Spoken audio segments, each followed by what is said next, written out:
Hey everybody. Hey 715209. How's it going? And hey Dennis. ACOM fishing. Fishing in Skeleseller is going to be a bit different from what you're used to. You'll build the pond, then you'll extract fish eggs from potions, then you'll battle the pond to collect the fish. The fish scales are used to permanently upgrade your adventurer's fortitude, which reduces incoming damage. Okay. So first things first, we gotta review a PR, and then we're gonna start working on the fishing stuff. We're probably gonna cut a bunch of corners of the fishing stuff because we don't have the connected systems yet, and we'll figure this out. I want to make sure that we don't compromise the demo while doing this stuff, and there's a chance that we do. And anyway, we'll see how it goes. So let's start. All right, Kevin made some changes since I reviewed this yesterday. This did take a bunch of time to review, but the changes I think are pretty good. Ooh, 6 commits. Okay. All right, I think this is good. There's a check quest progress function now. Technically, it doesn't need to do this, I think. What branch am I on? Not the right one. Check out 788. I'm looking forward to coding again, though. I like the game design stuff. I think it was super important. It wasn't dragging on for too long. The only thing that was tedious was, whoops, when I just clicked. Interesting. What was I going to say? The only thing that I think was tedious is filing all the issues that I filed from all the game design stuff. So yeah, yesterday, add tabs to the perks UI. That's not mine. Change adventure progression, fix a bug, add fishing, farming, enchanter perks, garbage time perks, blah, blah, blah, blah, blah. Like, I needed to put enough detail in these things. And then at some point, I just started copy pasting because, like, this was a fully new, well thought out. Here's all the stuff we need to do. Here they're all there as tasks. So I'm hoping we have a pretty smooth intro to this today. It's probably not going to be finished today. All right, so did I pull this? I did. Now, do I have this new quest stuff? I do. And now check quest progress. Ah, I see. Load from save data now calls this. There's no explanation as to why. I think we're going to need to add this. This is like just in case of a race condition that is not going to be obvious. So I'll need to write a comment there. But other than that, I think we're looking good here. Yeah. Yep. Yeah, cool. Okay. So let's just put a tiny comment here. It's possible that, I guess I should write in here. Possible that cref equals next item. Oh, come on. Oh, it's not next item. If I had typed will be, would this have worked? Yes. To complete a quest, then auto save kicked in, and then hit 3D extended, and then nothing checked for the end of the quest. So we do this upon loading from a save file, just to be safe. Yeah, 3D extended. I'm not sure if everything I had said was clear, but I think there are kind of a couple things. I'm talking about our DMs, by the way. 3D extended was asking about Patreon and kind of pretty much why I don't have a Patreon. And I mentioned how I feel like I'm both a content creator and a game dev, but I happen to be a game dev first and a content creator second. And if these were to swap, I'd consider a Patreon. But I think the real thing is, like, I think I'm still kind of uncomfortable with, like, crowdsourcing my livelihood, I guess, through content. So like mentoring, I was doing that for free, and now I'm gonna start charging. It's gonna be somewhere on the order of like $100 to $200 per hour. I'm a little uncomfortable with this when it comes to individual people. especially because it's like, do I provide that much value per hour to these people? Because it's like, this is what minimally my time is worth to me. So I can't charge less than that, or else I don't think this endeavor is worth doing, unless it's going to be free. And then I feel like, okay, well, at least it's clear that this is essentially like charity, not like a nonprofit organization kind of charity, but just free work. So with Patreon, I think it's sort of the same way. It's like I'm charging whatever, $5 per month for nothing. I know exactly. People have always told me, well, it's my money. I should be able to spend how I want to, as in it's the people who are watching me or the people who are supporting me. I just still don't feel super comfortable. But anyway, maybe charging for mentoring will wear down my boundaries around this, and I'll feel a little better about it. The other thing I was thinking about is practically, let's say I do a mentoring session a week. Why is it not letting me just tab this in? There we go. One session per week. So we do 150 times 52, and it's like this much per year. And then same thing with Patreon. Let's say I set up Patreon and whatever, I get to the same sort of values that I'd gotten from earlier. So it's 7,500. So this is like $15,000 from mentoring and from Patreon on top of whatever's coming in through Twitch and everything else. Enough of these sources of money will start to add up to something that resembles a minimum wage salary, which is sort of funny. But then, like, I'll launch the game, and I have no idea what to expect from this. I mean, maybe it sells like 10,000 copies, and maybe then that's pretty much it. It just doesn't sell anymore. So I end up making whatever, like 70K before taxes and revenue sharing. And even that would, I mean, that's at least above minimum wage. But yeah. Hey, Kevin. Not super late. I mean, it's 7 minutes. Late by Kevin's standards, but not late by normal person standards. Anyway, so I might consider this again, and I'm sure some people would support, and I appreciate even the thought of supporting, but I'm not there yet. Anyway, Kevin, we started looking through the PR, but all I've gotten to so far is I just added a comment to a function, so nothing major coming out of this yet. This looks good. Make item apply to display. Yeah, so now all of this stuff is moved farther down the file, but otherwise should look pretty much exactly the same.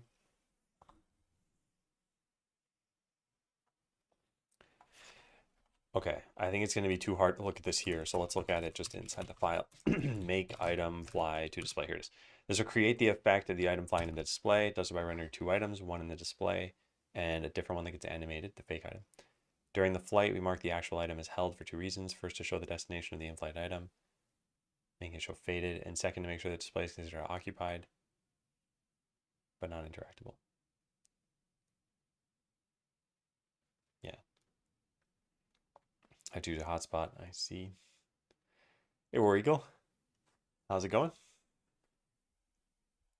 So why is this stuff here? Is this called from anywhere else?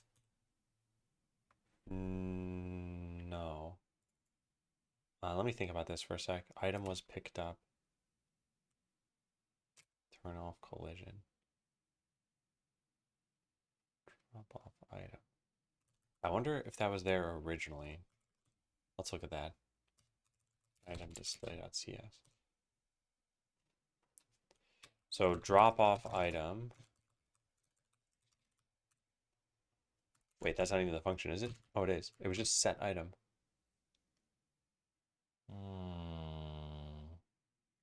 Hey, Magnetic Bind. It's going well. We're finally getting back to coding, although I'm not doing it just yet. I'm reviewing a PR, but we will get back to coding pretty soon. I don't imagine this is going to take longer than about 30 minutes. But then I think the actual coding tasks are going to take longer than a day. Forced to use AI at work, so I know I'll be in the job for centuries to come. Are you liking it, War Eagle? Why is this called here?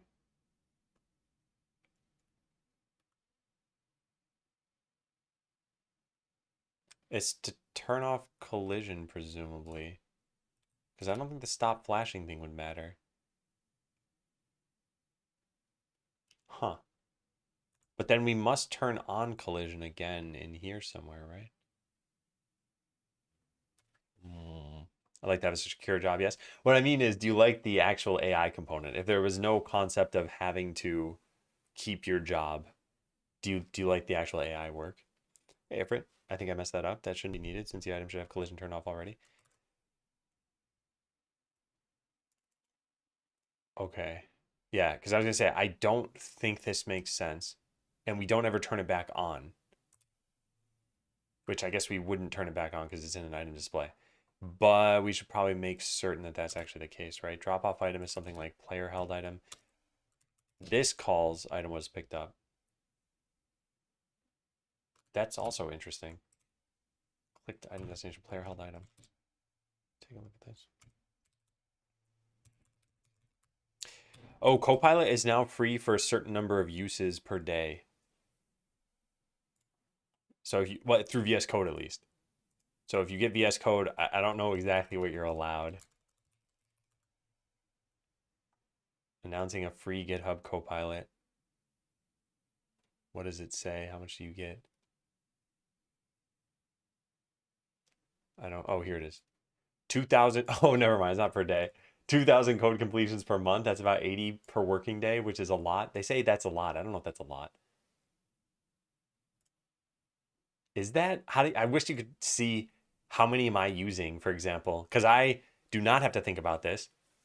So I don't care if I go above 80, but am I going above 80? Because I think if you knew my usage, you'd have a pretty good idea of probably what your usage would be.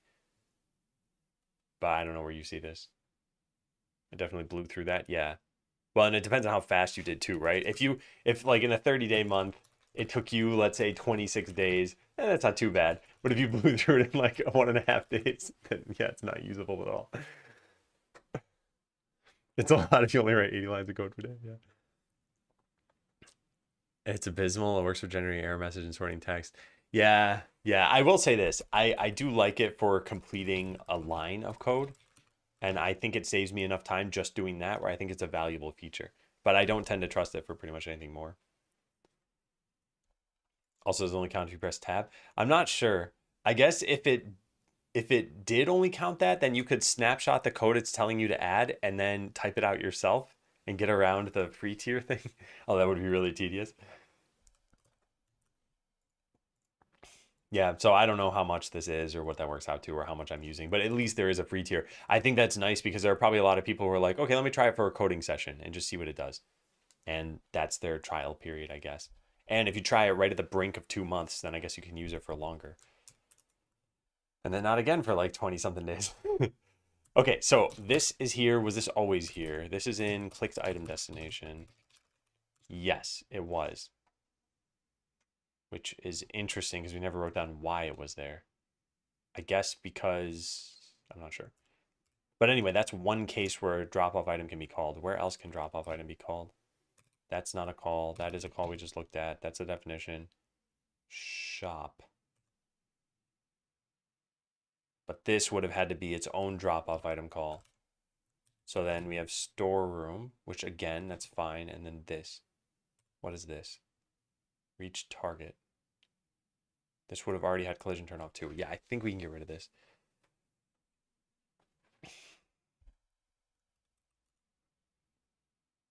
Just type the whole suggestion. That's true. You can make a typing game out of it. The letters fall from the top of the screen. Does not turn off, it'll collide with the item display and get pushed up. That's true, it will, but do we need this call here? That's all I was thinking about. And like you said, I think it's already done elsewhere. Doesn't work at business, but latency is way too long. We have half a second. So I have to stop typing and wait half a second for the proposal. That's too long. Okay, that latency, yeah, that's not part of the AI usually. That's like you said, your corporate networks and stuff. Because I was gonna say that is a nice feature to have, but yes, if it took half a second every time, it would be annoying. There are lots of times when I type out like 3 similar lines, or not even, I don't know, maybe I like copy paste it from another function and I have something like potion 5, armor 6, and weapon 7 typed out somewhere. And then somewhere else I'm like, oh man, I need to type these things out again. And I do it and the AI just auto completes all 3 of these lines for me. And it's like, oh, okay, that's nice. Yeah, I was just trying to move that somewhere else. Okay, so I'm gonna get rid of this and we're gonna hope that that doesn't mess anything up. Then the set item call being here. I'm curious about whether we should put this into this function or not. Also, if we're going to set this no matter what, shouldn't we just do it here? Yeah. Okay, cool. Okay, I think that is a little bit nicer. Where is the rest of that function? Just to make sure I didn't screw anything up there. Calling set item, else this should be set item. Yeah, okay. Okay, cool. Yeah, now let's move on. So this is get closest valid item destination to position. That's fine. That's fine. Get closest drop location. Yep, that's fine. Yep, that's good. Now this might have, I should run .NET format. That's interesting. Set quest. Hey, Magnetic Bind, when you're working with your buddy, do you two code review each other's stuff? Your PRs? Do you do PRs or do you just commit directly? Team came in 14th. Congratulations. That is awesome. Were there cash prizes or anything? Also, Idea plugin requires you to disable the local autocomplete. So I'm used to. Oh, really? That's, yeah. That makes sense then why it would be super frustrating, because not only do you feel like you got poor AI completions, but you lost your original completions. Yeah, I was gonna say if it weren't for that network latency, I think you'd have a much better time. First place got $100 for the Steam. Seriously? That's it? I'm kind of surprised. Maybe that was intentional. Huh. Got a premium sub to Game Maker. Okay.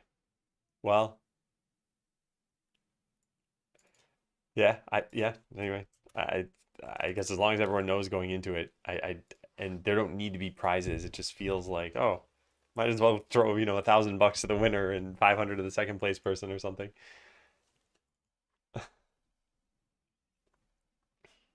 right, so set quest. We have the quest here. Where do we have load from save data? Here it is. Tavern save data dot quest and then underscore quest, which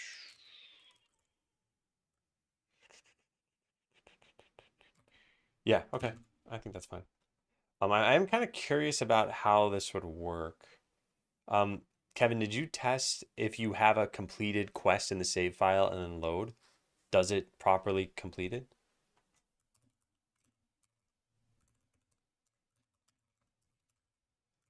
We did it for the experience of making our game. Last time we had a team of two and came in like 500 out of 2,500. Yeah. Yeah. I think there are a lot of benefits of doing a game jam, regardless of whether there are prizes. But I think something as sort of high profile as that game jam should probably have better prizes. But that's my, backseat. Definitely more of a designer on the project. I review their code. They don't review my code, though they do sometimes check out the branch and see. Okay, I see. I think I had assumed that you were both developers, or like it sounds like your buddy is developing as well, but just not as much. I assumed that your buddy was doing like, 50-50. Okay, cool. Thank you, Kevin. Yeah. Say something good. It's somehow impressive what the technology could do. It's just too random. If I can now rely 99% on getting a usable answer, then I have to read, yeah, the generated stuff. I thought this whole thing was going to be to say something good, but the good stuff stops here. And now here's bad stuff again. It's okay. I everyone is entitled to their opinion. I don't think anything's wrong about what you said. And I generally find that, this stuff was unimaginable probably even like 5 years ago. You just wouldn't have expected every coder out there to have pretty cheap access to AI that's functional. It might not be great. And now here we are. And what will it be in another 5 years? And some people think it's going to replace engineers, and some people think it's going to get marginally better than what it is now. But it'll still be interesting to see how that all pans out. Hey, Atomic Man. Never the coder does a good enough job with guidance. I see. That's cool though. Anybody try out Rust for game dev? I use it for work and love it and think about trying games for it. I haven't. There's a Godot, maybe a fork, maybe a maybe an extension called Bevy that uses Rust. Well, it was built with Rust. I guess you don't need to use Rust for it, maybe. Maybe you do. But it's also got a proper entity component system built in. So yeah, there's some interesting stuff. Yeah, that was Rust code there. I just don't know if you were required to use it or can you use anything you want. Did they have a... No, this is Rust. Because, yeah. Did decide to keep working on our game though. Gonna shoot to have a demo by the June Next Fest. Nice, nice, nice, nice. Yeah, I hope it goes well.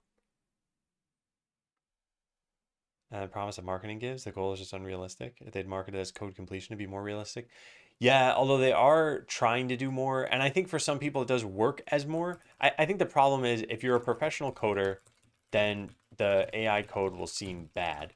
And if you are not a coder at all, then the AI will let you do something that was otherwise impossible for you. As an example, so AI art, I am not an artist. So the stuff I can produce with AI is way better than the stuff I could do, even though it's obviously not as good as an artist would get.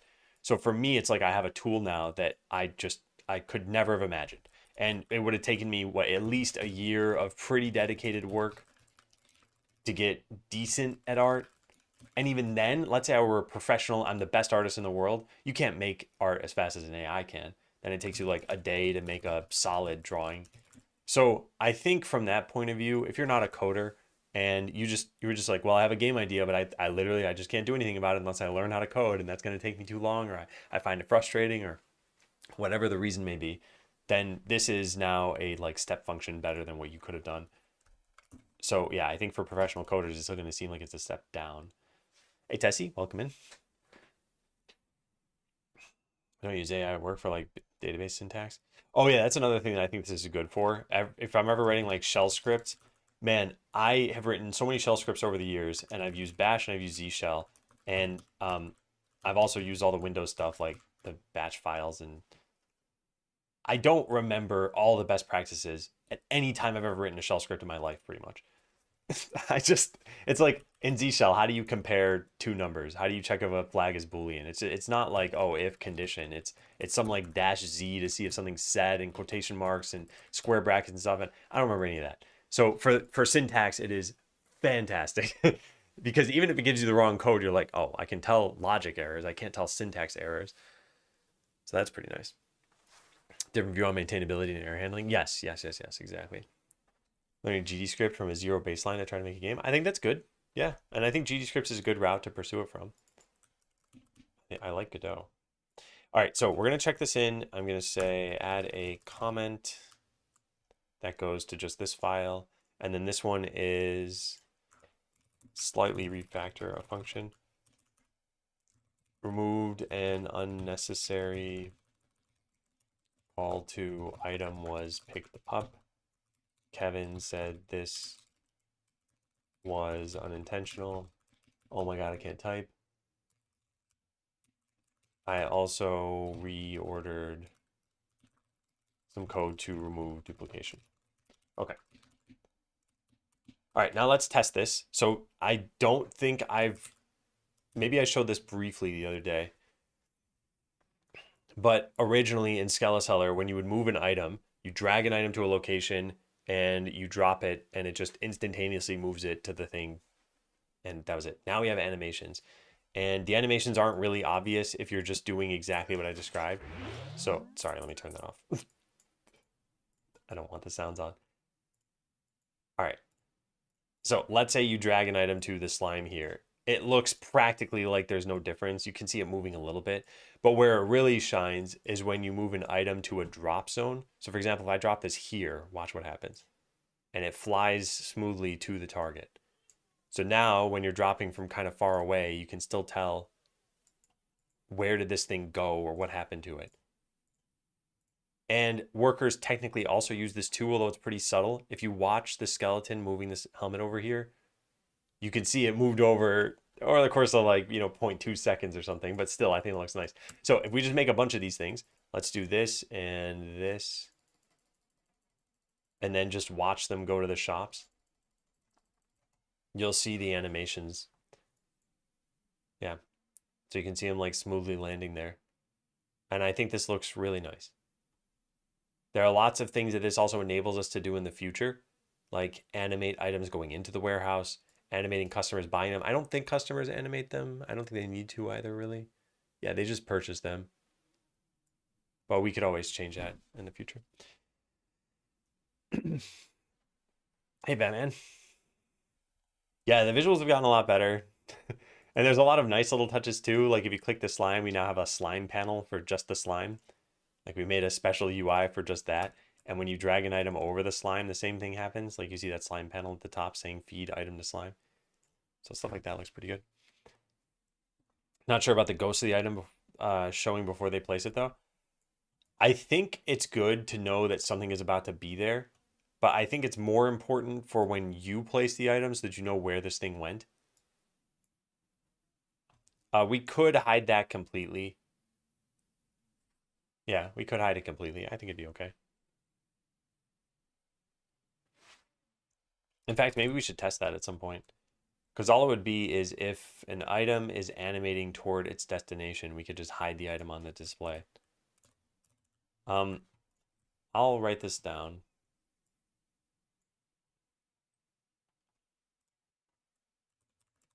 Consider hiding item ghosts when animating items flying to a display. I like it for the user, but I think that for the skeleton, it looks a little bit strange. I'll see what. Whoops, I didn't copy the right thing. I'll see what people say about it as they try it out. Hey, M2, happy Friday. Okay, so let's push this, and then let's go merge this. I think we're done with everything, and I'm pretty sure Kevin looked through. I wrote an issue, and I think he said he filed it. This. Yeah. Yeah, okay, cool. I'm not going to look at that for right now. I just want to make sure it's being tracked. Anything here that I need to look at? I guess we should read through all the comments. So let's see. Yeah, this was fixed.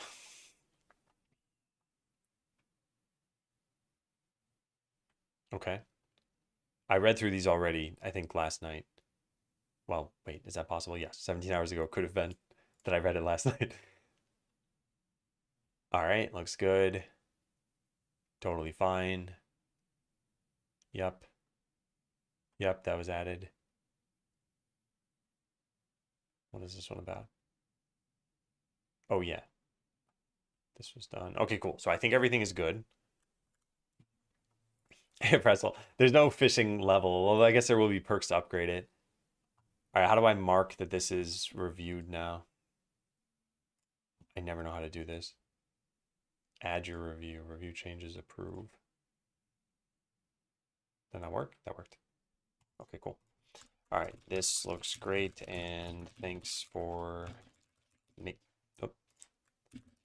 making the changes. Excellent, excellent, excellent. All right, squash and merge. Squashing a heck of a lot of commits there. So this is done. I think we should publish a new game version and then get started on fishing. Try to take a look at why ground items sometimes don't say shaded when they're picked up, and I couldn't figure it out.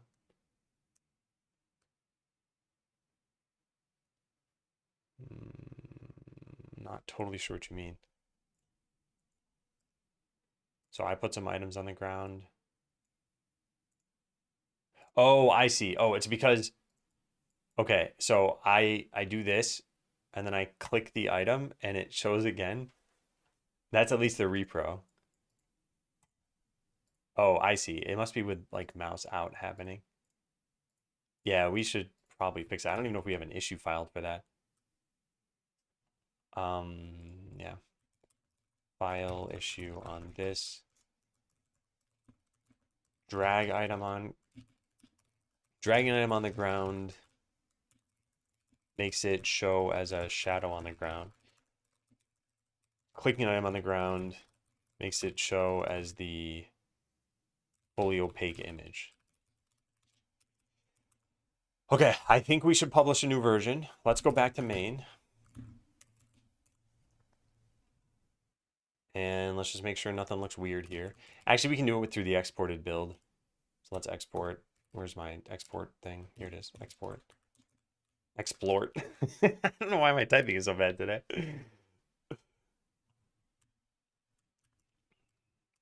Oh, wait. No, what am I doing? Oh, we can't do that. I wonder if we can just break out of this thing. We probably can. I'm going to stop it. I forgot the very important first step, which is modify project.godot to change the version. There we go. Now we export. All right. Then open exported build. We can probably write the patch notes. There aren't very many.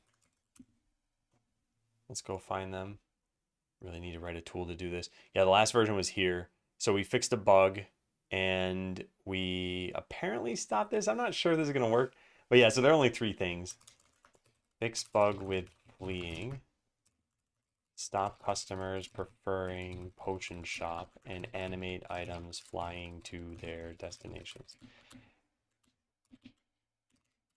All right, let's go write that out. This and this. Put these tabs over here so you can see what I'm doing. Easy to list commits with a git command. Yeah, and I need to do that at some point. Edit. All right, paste this. And just 3 changes. Nah, I'm not gonna write anything. All right, so copy this. The game design, nobody reads these things, so this is not really worth typing anything out. Should be mostly done, so now it's back to coding. All may be quiet on the patch note front for a while before those changes start flooding in. Yeah. Okay, so 3 things were these 3 things. This is fix bug with fleeing a multi-wave battle. If you fled the battle while the wave 2 of 2 text was showing, then you could get into a weird state. I'm not going to detail any more than that. Like I said, nobody reads these things. Stop customers from preferring the potion shop. It used to be that a customer entering the town had a higher likelihood of buying from the potion shop just because they were forced to go through that shop. Now, when a customer enters the town, they will go to a shop, go to a random shop that has a buyable item. Okay, and then animate things flying to a destination. Let's put that here.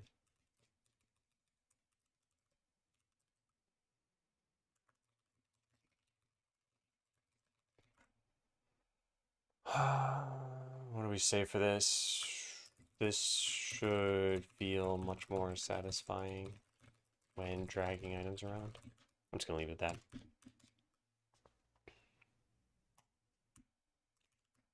Okay. Now we go back to this open exported build.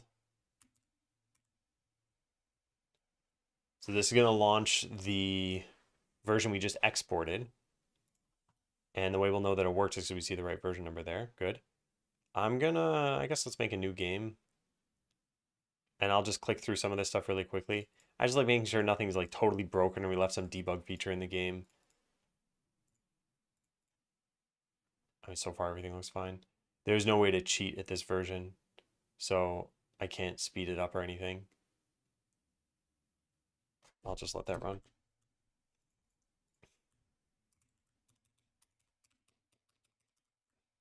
It's not so important even if I push bugs or anything right now.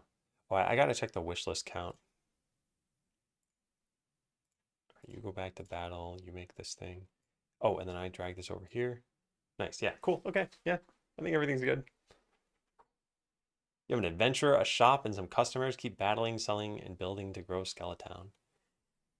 Nice. So I drag these things over here. Yeah, nice. Okay. Quit. Upload. And upload to Steam as well. Then go export my patch notes. I got to do this on my other screen. It hasn't been uploaded yet, of course, because I just triggered the command right now. Uploading, all done, and all done. All right, now I need my phone for Steam Guard.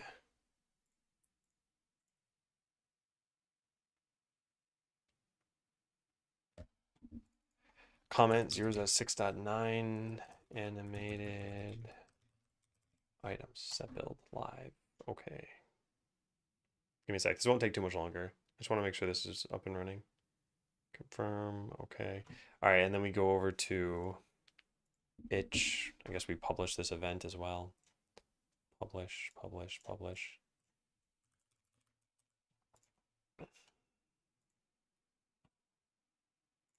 And here we just need to make sure that the timestamps are good. Yep. Cool. Okay, so should be live on Steam. And now we can start working on the new systems. All right, so here's the challenge of anything we're about to do.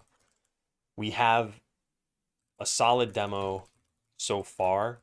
We're about to add some systems. There are going to be two main problems. One is save files will probably get invalidated.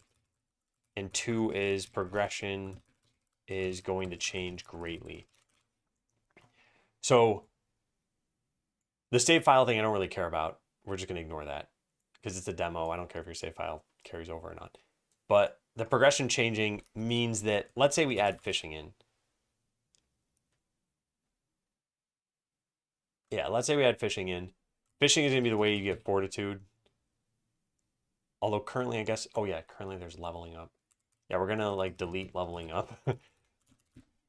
In the time between when we delete leveling up and when we get all of the systems up and running, you're going to be in this weird state where you can't really progress in the game at all. And we eventually need to figure out what we're doing with that. But I think this means we can't publish new demos for a while unless these systems are purely additive for now. You click on a separate button. It's a separate button, although you can link it to a build. But you can only link it to a build if you've set up your page differently from how we set it up. We have like a combined demo and release page, and you can't link demo builds to patch notes that way, I guess. Hey, Campbell Soup.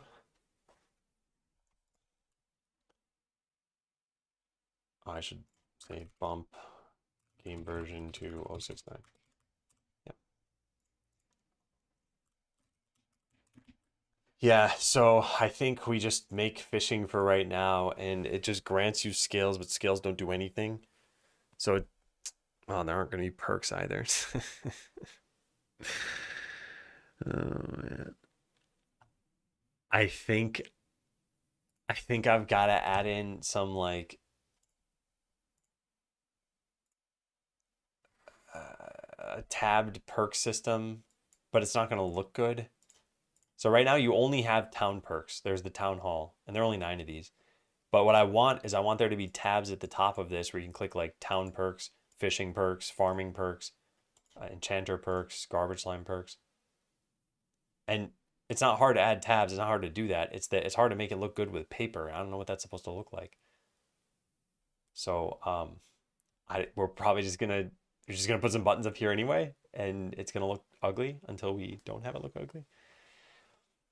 Can you explain how you use your to-do document? Like what goes into the backlog, what goes into the roadmap, and how you trouble organizing my tasks and projects? Yeah, sure. And welcome to the stream, MBK. I I try to do okay. So I've read a lot of like productivity books and organization things, and in general, what I try to do is I try to have like a daily list that is small. It should typically contain like 1 to 2 things that should get done by the end of the day, and that way I can look at a glance. Like my personal list might be something like Monday, like I should do the dishes, I should work out, something like that. Tuesday, or we have some like social plan in the evening. Wednesday, etc. So there's that. And then the backlog is for anything that can eventually end up on the daily list. So maybe there's something like due taxes. That's pretty important, but I don't have that planned for like this week. So I eventually pull it in from here and just say like, oh, okay, that goes on onto Wednesday, for example, or move it back to the backlog if it doesn't get on. This has sprawled out of control for a couple of reasons. One, I am doing like 7 things at once when I'm streaming, and it's hard to want to interrupt what I'm doing and properly file this issue or get context. Like people sometimes just provide chat messages saying like, oh, hey, you should look into this later. So I just copy paste them here. This is not super organized, and it's 35 pages long. So yeah, at some point I look through this stuff and I'm like, okay, what can we get rid of? What can I do here? What about doing tabs vertically on the left side? Yeah, that's possible. That might look good. I'm not a designer and I can't determine what's best. But we need to add something eventually. So I'm gonna probably add something that, like I said, is just functional, and then we can make it look better later. Hey, Pige. Maybe the tab buttons look like small scrolls. If you really want to polish, when you click on the tab button, you can play a little unfurl animation. Yeah, I think my issue is that paper is not tabbed, right? Like folders are tabbed or books are tabbed, but just one paper wouldn't be. So you need to have something like multiple papers in the background.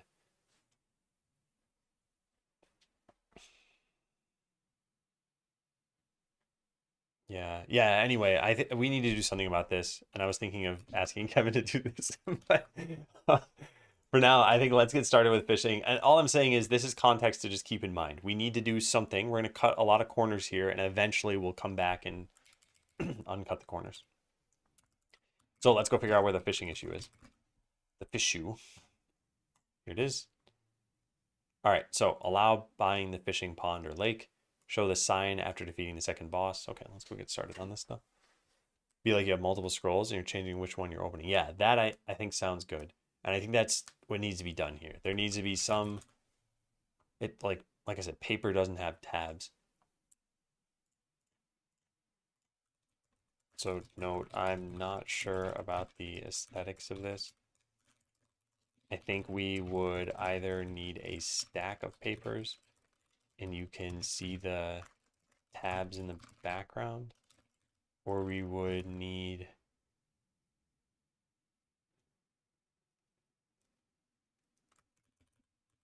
or maybe we could put the tabs vertically.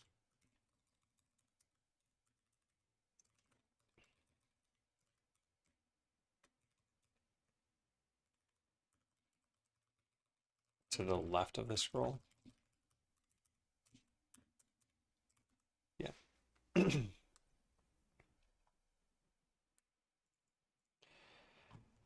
All right, sign. Let's go add a sign in. So we have all these signs right now. We need one for the fishing pond. By the way, I still wonder about like pond versus lake. How big should this be? And I think this is probably the right size. You're not actually clicking this or really interacting with this a lot. And this looks like it could hold a bunch of fish, right? I mean, if trees are that big in this world, and there are what, like 8, 9, 10 trees next to each other? Yeah. All right. Anyway, we could always make it bigger. Up and down arrows that scroll to different pages, so it kind of looks like you're scrolling different parts of the same scroll. Yeah, that's possible, although that would mean that it's a like a very, very long scroll, right? I'm gonna have to think about that some more. Okay, these are all individual signs, right? Yeah, Explorer sign. And why do these exist this way? I see, so they can keep all their build functions together. Okay, let's save this as, we'll call it fishing. I'm gonna call it a pond, fishing pond sign. And so we have written our first line of code for this. Fishing pond sign. All right, now let's go make a fishing pond sign. How about we make a signs folder finally? Signs. And call this the fishing pond sign. And then I should probably put this on its own branch. Huh. It's checkout -b fishing. Can you put emojis in branch names? Can I put it's probably gonna make it obnoxious if the type if I do that. Let's not do that. Although I do want a fish thing, so let's go get that really fast. This is obviously very important. This shouldn't take very long. We just go to our emojis thing and add in fish. And then type a fish. I want that one. All right, there. Now, if we wanted to, we could type fish and get a little fish emoji. All right. Yeah, let's move all the signs here. There you go, easy code for you. Thank you, Pige. I'm going to use that and not pay you. Thanks for the explanation. Do you usually accomplish all the tasks that you plan for any given day? How do you estimate how much time a task will take? So a lot of this is kind of a fuzzy science for me. And as you watch the stream, you'll kind of see how this pans out. So today, for example, we have start coding new systems. New systems represents probably like a month of work. So start coding is something you can obviously do in a fraction of a second because all you need to do is open up an editor or something. So really what the plan for today is, it's make like 6 hours of progress on fishing or something adjacent to that. That's the real plan. Will I get that done today? Yes. Will that involve completing the task of fishing? No, probably not. So the estimation you get better at over time, but still the way I look at this, I kind of talk about this and I review my tenants every week. And I mentioned this concept of bricklaying. So if you were building a brick wall, you could know exactly how many bricks you need. Maybe it's 1,000 bricks and you know roughly how long it takes you to place one brick. So you can probably figure out pretty easily how much the task is going to take you. I think this is true for a lot of coding stuff, and that, sorry, not true that you can estimate how long it's going to take exactly, but basically you just need to lay bricks. You don't know how big the wall is or how long it's going to take necessarily, but every hour you put toward a task is another hour toward completion. And even if you're getting stuck on some bug and you find yourself like, oh, I spent 3 hours today and I ended up fixing one line of code. Like in my mind, that 3 hours was necessary. You needed to investigate. You needed to figure out what the bug was. There are probably some learnings there about writing automated tests or about preventing these bugs in the future or sharing knowledge or something. But either way, it's like at that moment, you needed to do that thing. So if you look at it in terms of, hey, I'm putting in hours toward my task, then it doesn't necessarily matter if you get the task done in that day. Things should take however long they need. And that's based on your priorities, which we'll start talking about, like business and managing teams if we go into that into too much depth. Yeah. I think any Unicode characters work with a few exceptions. Anyway, yeah, yeah. I think having a branch name with an emoji is a mistake, but I think it would be funny. All right, I want to move all the signs here because I think it's about time we did this. Game, scenes. Oh, wait, we should do this through Godot so that it moves stuff for us, right? Signs, here they all are. It'd be nice if there were an easier way to do this. And maybe there is, and I don't know what it is. I can't collapse these things, huh? Can I select them all? This is everything, yeah. Select all these, and then press the X. Will it still keep them selected? No, it doesn't. Oh, man, come on. There's a way to make this show 2 windows. Yeah, maybe this is how we can do this. I want sign.tscn. So I want all of these things. Oh, now I got rid of the thing on top. Oh my God, there's no way to do this. Just want to move the signpost files into here. All right, and then we'll just manually drag them. Fine. All right, so game, assets, scenes. What? Is there... Why did that not work? Oh, because it's not in assets. It's scenes and then town. All right, let's sign.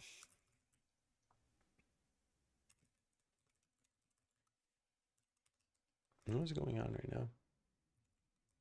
This isn't like a proper regex, right? No, I guess we'll do LSG sign.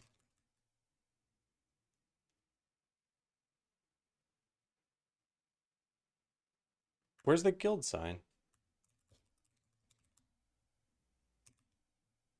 Oh, it's not even in the town scene? Oh my god, that's why. Oh man. All right. Well, I'm glad we're organizing this now. But yeah. Okay. Well, I wanted all of the signed files, I guess. So let's do that. Yeah, here we go. You can't expand this now. I swear. Okay, so build and upgrade. And that's not even in town, that's here. All right, so you go up there. Next up is Enchanter sign. There we go. And guild sign.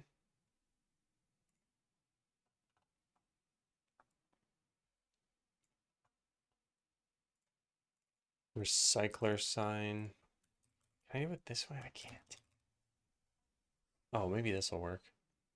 Yeah, this will make it at least easier.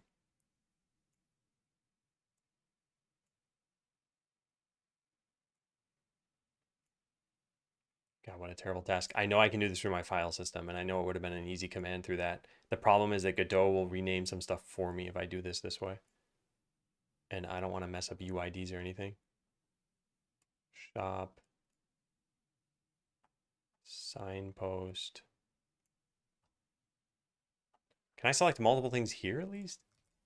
Yes, I can. Oh my God. So I needed both of these and I need to have the right search. Because you can't have .tscn in the search or else it also cuts it out of the folder here. Oh man. Hey James. Hey Roots. You're throwing guild signs at people. Rolling up your pant legs. I'm in the Elvish Guild. All right, so now did we fix this? Does this get everything into the sign sync? Yes, except for Enchanter sign somehow. I don't know how that one can get there. Where's Enchanter sign? Where is Enchanter sign? Here. Okay. Now we're good? Yes, now we're good. Does the game run? Because it should. All I did is change the scene files, which shouldn't involve updating any code. Let's see. Yeah, it looks like the game is running. Can we click this stuff? Yeah. Yeah, so I think everything's fine. Okay. Oh, we're gonna need some fishing sounds. I didn't even think of that. I gotta add that in, probably for battling. Add a sound every time you catch a fish. Are any other sounds needed for this? Maybe for the extractor? Consider adding a sound whenever you put a potion in the extractor. Yeah, I stream on YouTube as well. I find the YouTube video experience is better and the Twitch chat experience is better. Did I copy this from VB Code or something? Because that doesn't make any sense. It's probably in another issue as well. Okay, so great. We moved a bunch of signs. Let's go check that in.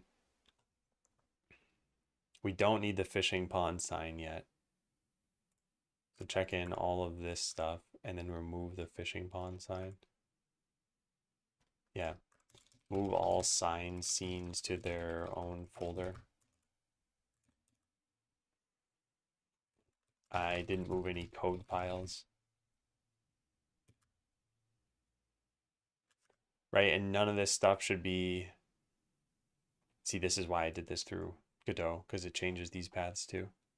And that would have been annoying to do. But all of this stuff should just be moving files around. Yeah, good. Okay, now I can actually start on our fishing sign thing.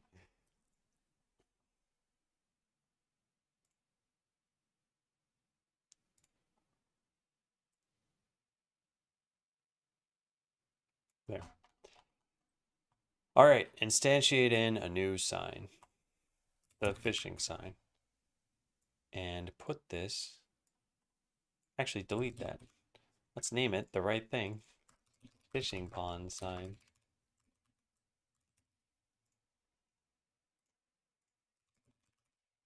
There we go. Good, good, good. Okay, cool. Let's put it in the right spot. Right about there. Yeah.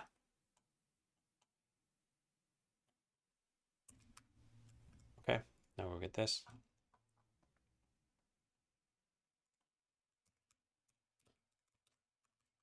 Fishing pond sign. Wonder what this is most similar to.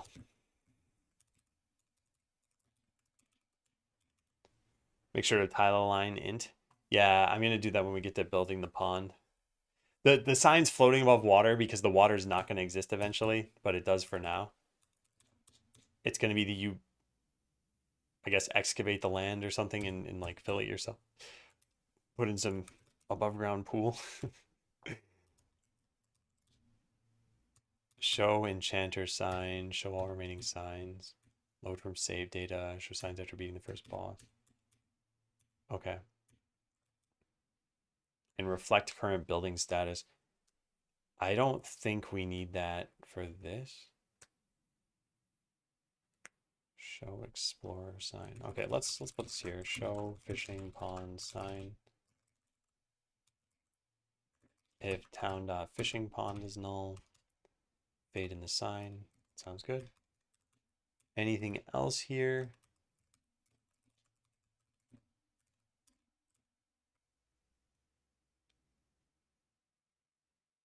Interesting. Interesting indeed. Hey, who cares? Welcome in. Oh, and hey, Drew. Sorry, I missed your message on YouTube. Looks like a blast. I'd love to work on something like this all day. Oh, it is a blast. I'm very lucky to be able to do this. Yeah. And it's been fun watching the game progress. Sorry for missing your message, by the way. I do have YouTube chat open. It's just, it's farther in my peripheral vision that I don't always see messages pop up there.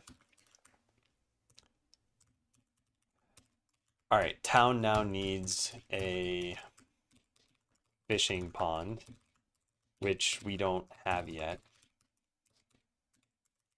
And anywhere else that this is done.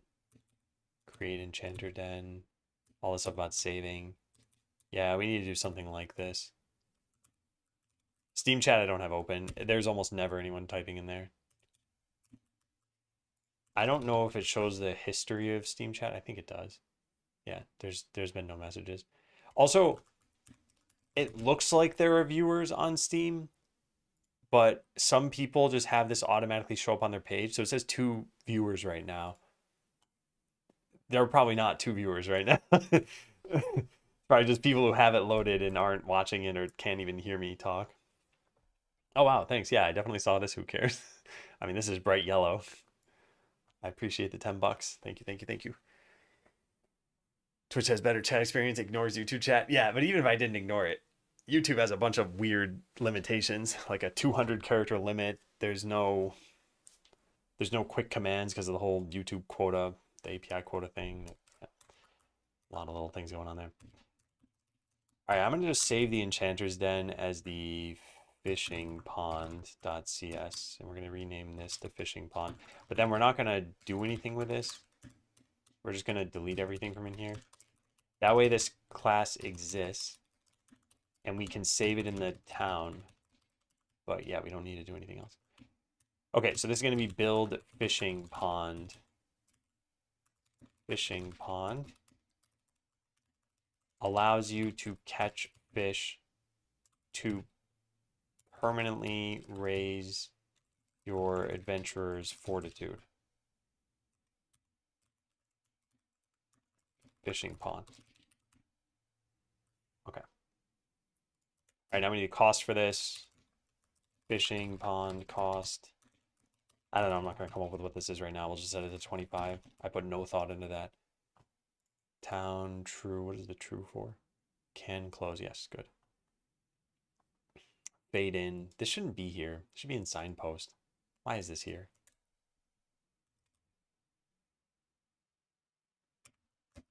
Seems kind of stupid. Yeah, it seems kind of stupid. Let's move that to signpost.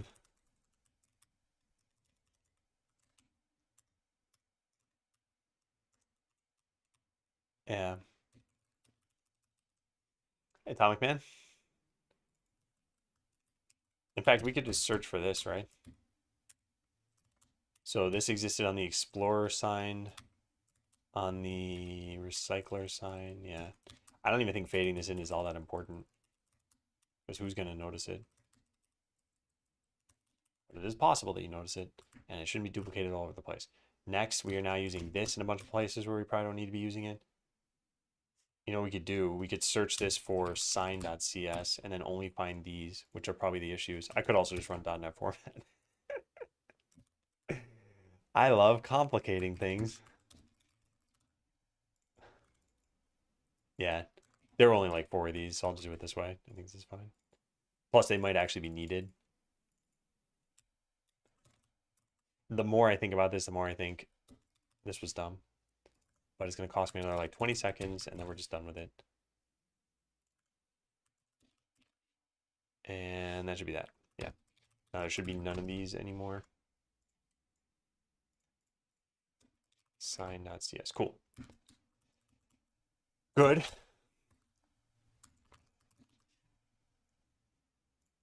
All right, so we have a way of showing the sign, and it shows when you show all remaining signs. Does it after you beat the second boss, I think? Yes. And that's fine. That's actually what I have written down over here. Show the sign after beating the second boss.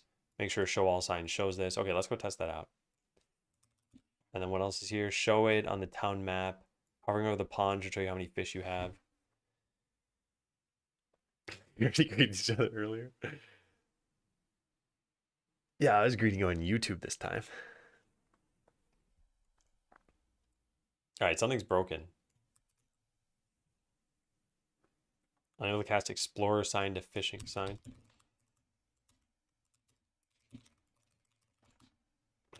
Yeah, well, at least have that typed out correctly. Where did I mess this up? Signs, line 59. Yeah, this is fine. Is this the wrong scene? Oh, yes, it is. Well, the wrong script.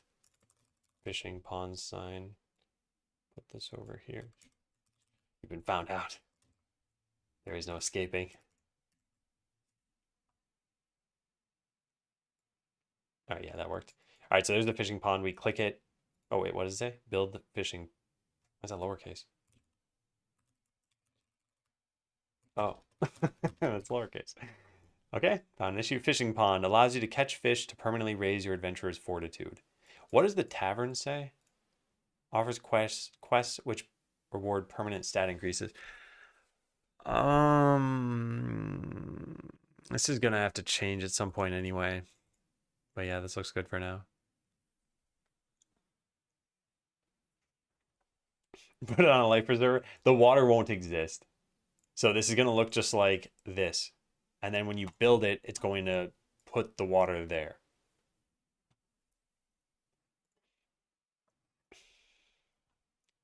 All right, so if I build this, it's actually going to build the enchanter, right? I don't know what that did. Oh, it built the explorer. Yeah, because I copy pasted code from somewhere and I don't remember where. And then the sign is still showing underneath here. So now we have 2 explorers, I think. That's okay, though. All right, yeah, build, create explorer hut. That can't be the case anymore. So next up would be to show it on the town map, which means we need to go carve this out of the environment. This is not fun to do. I wonder if we just shouldn't do this right now.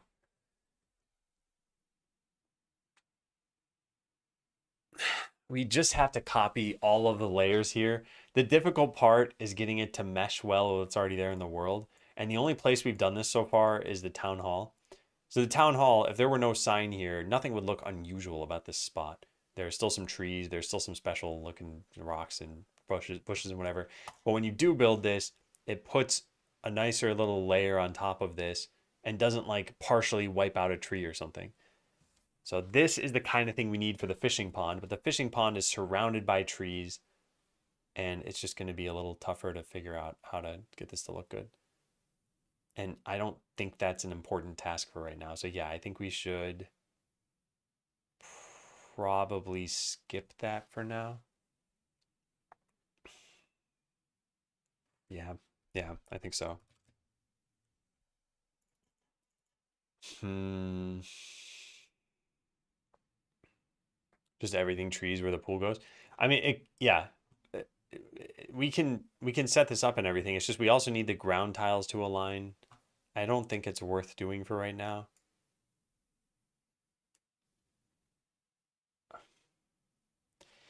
I'm torn on this though.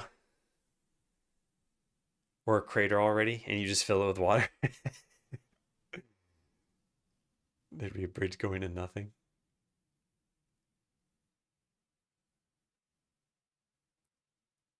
I say just copy the water portion for now. Yeah, that's probably a good idea. Okay. So did I make a fishing pond scene? No, I didn't. I think the enchanter den is overkill for this. Maybe the town hall is better for that. Yeah, there's just ground and then a sprite for this. So let's save this as fishing pond. Let's give it the fishing pond script. Let's call it fishing pond. So we don't need a town hall in our fishing pond, but we do need the water.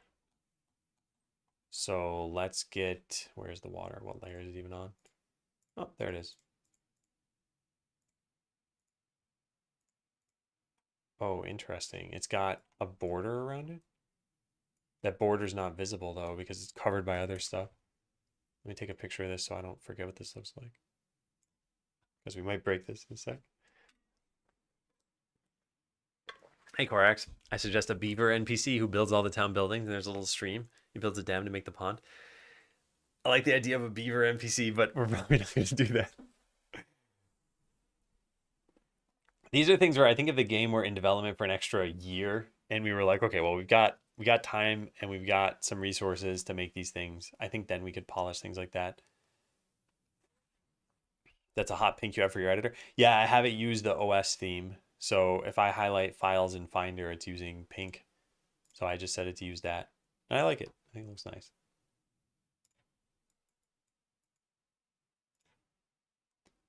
Okay, so we're going to take this. Whoops. Not like that. Oh God, how do you undo this? There we go.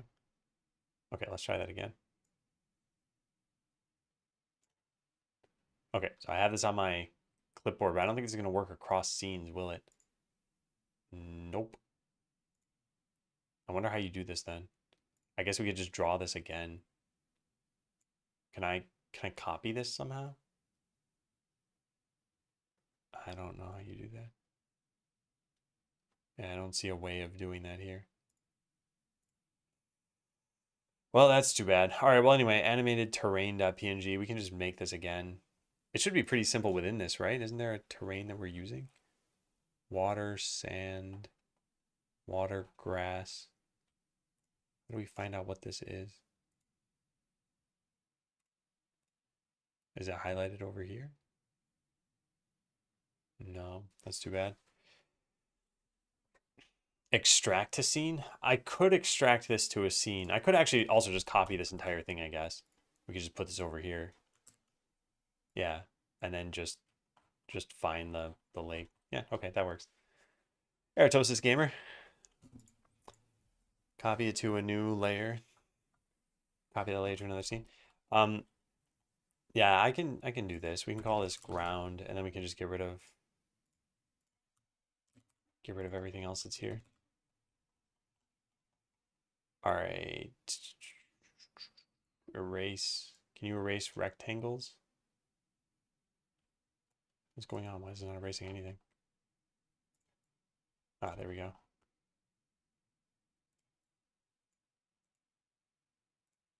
There we go. Okay, that's what I want. We figured it out.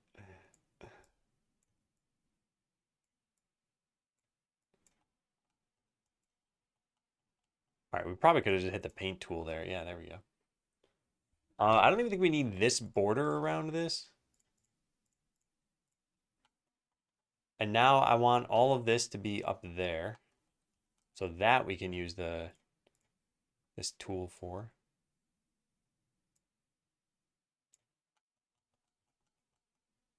Put this up here. Then delete all of this. All right. So we've got our pond. Is there anything else this needs to come with? I guess an extractor.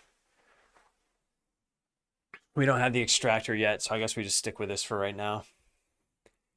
Then we need this to be positioned probably in the center of the scene. Is that what we did for anything else? Or do we just like custom make everything? Town hall. No, it's always at the upper left. It doesn't really matter. But then we need to delete the pond from over here.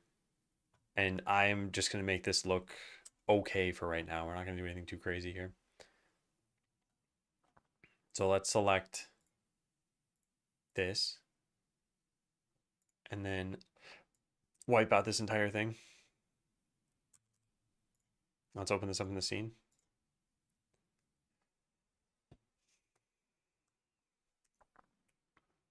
It's probably going to look pretty stupid. I think it'll be bright green. Yeah. Yeah, so this should not have the border there. Where's that border come from? A higher layer, apparently. Which one, though? This one.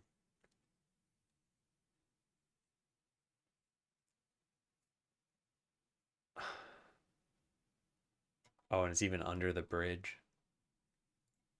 Okay, so let's copy this into the fishing pond scene. And then we want this bit. Can we get this into the other layer? Oh, you can't. Nice. Except for I need it to be on a different layer if I'm going to do that.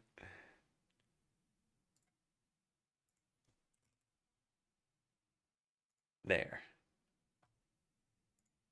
Okay. Next, delete this. And then get rid of the water from inside of this thing. Is this doing what I wanted to do? Yeah, it did. Okay, cool. So now inside of our game, we need to remove that from here. We get rid of that.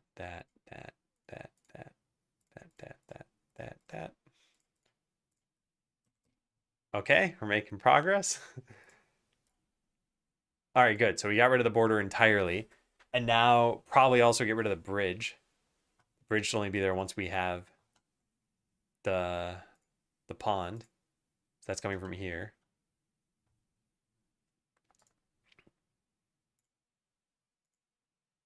I wonder if the bridge and this little stone boundary can be on the same thing. Maybe. Where'd the bridge go? There it is. Okay, take you. I can't take you? What's going on? Oh, this might be a special tile. Hang on, let's try something here. If I click erase on this, yeah, they're too tall. As in TWO tall, not TOO. So we want to select this. And now that should be on the, yep, there we go. All right, let's put that in the ground layer. Oh, where was this aligned? Like that, I think, but that looks bad. Is that where that was? It was one full tile above it. So yeah, it would look like this. And it started on the left. So it'd go right here, but it'd go on this layer. So we need to duplicate this layer and put this here. There. And now we can delete this.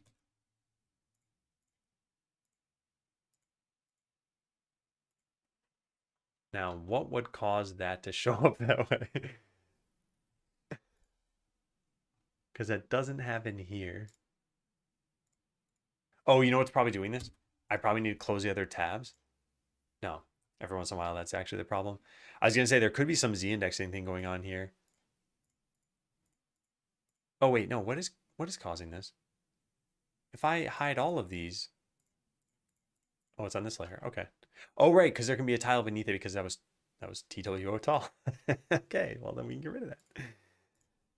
Goodbye. And then there's just one little bit here. Yeah. There we go.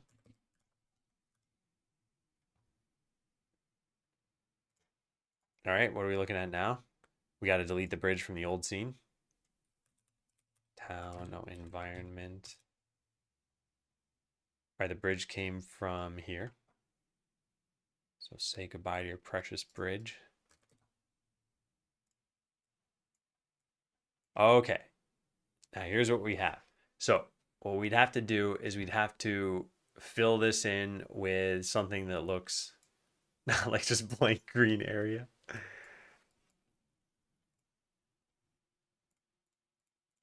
What do we have for that? This maybe? This I probably don't want to spend too much time on. In fact, it's probably already good enough for right now. It's clear that you will build the fishing pond there. Yeah.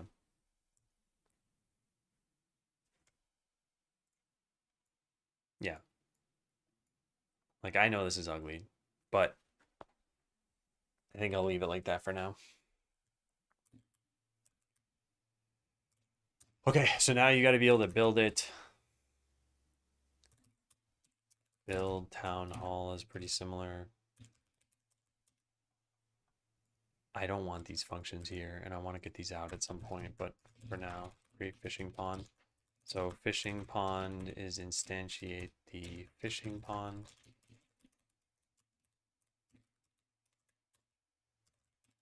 Town hall, we want this to be up. Whoops, did that work? Yeah, it did work. All right. Now there was a size to the town hall. Was that hard coded in here? Tile map.get tile size in pixels. Yeah, that could be inside the fishing pond as well.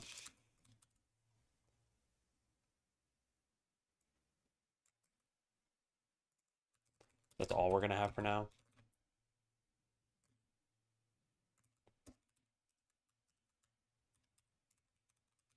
In fact, let's just replace town hall everywhere here. All right, set it to the sign position minus width divided by 2, height divided by 2. This would work, except that we need the sign to be positioned exactly in the right spot now.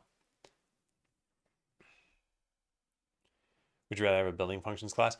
So what I'm torn here, because if we truly need the town for this stuff, then there are kind of two ways of doing this. One is sort of abusing partial in my mind, which is just make multiple files so that town is really like 5K lines of code over like 15 files. The other is by making some like helper functions that take in the town and then act on it. Then you need public functions for this, for things that might not have been public to begin with. And the other is like a more proper separation of concerns. So maybe there is some, buildings node that handles all of the buildings. And yeah, anyway, this is what I think would be the right way to do things. Everything else would just be like getting code out of a single file. But I don't think it's time to refactor that right now.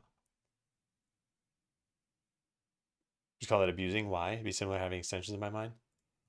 So the way I see it is you probably shouldn't ever have a class that's like 5K plus lines of code.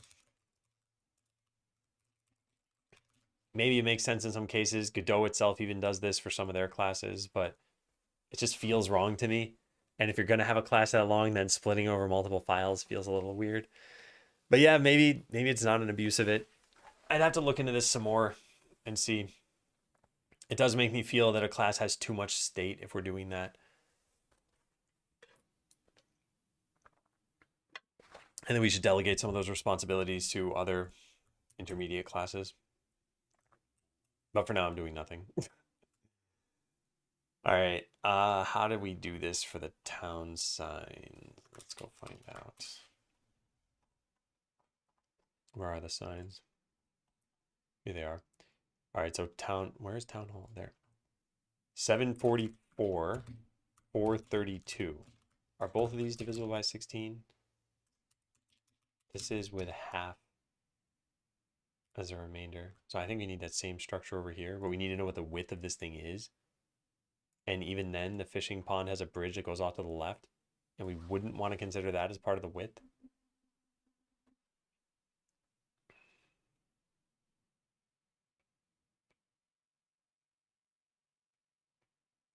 All right, well, how many tiles is this?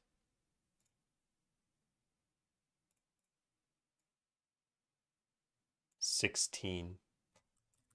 Kind of curious. What if we just returned that this is 16? Return new vector to 16, 0. It's tile map size in pixels, though. So I guess this needs to be multiplied by game constants dot tile size. Fairly common for core business system classes, but yes, generally indicates too many features being handled in one place. I've found some split classes turn to be very artificial and tightly bound. Yeah.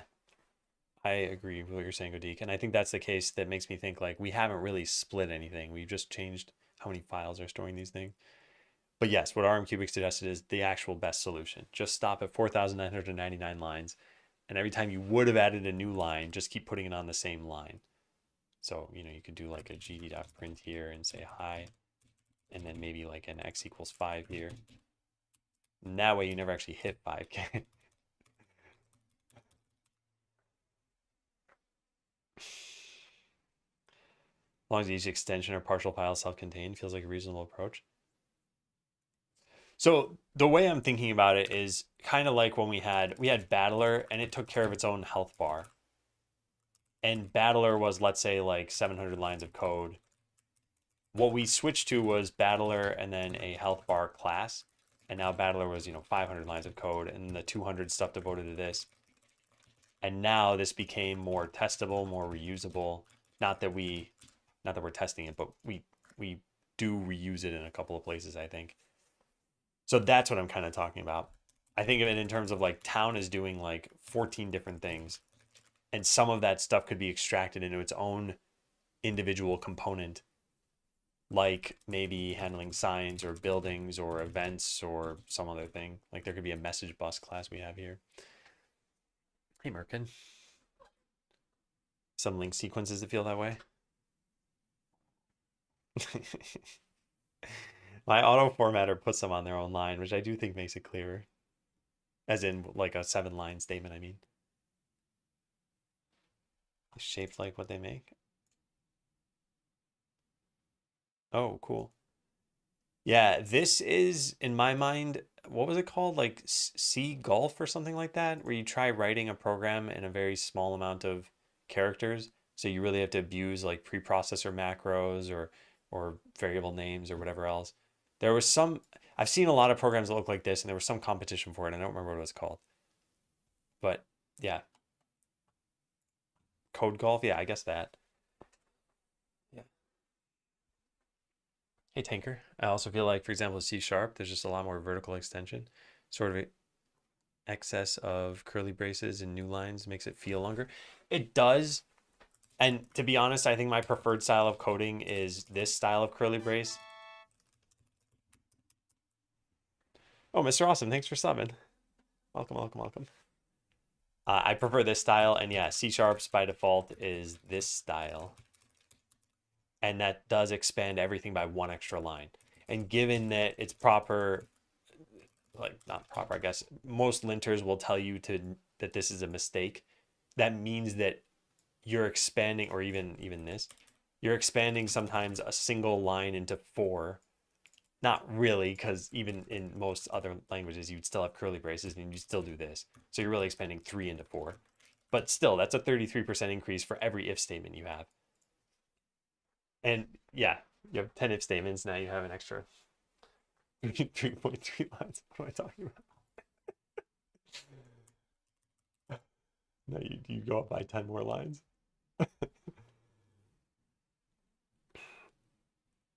But without cuddled else's? Is this a cuddled else?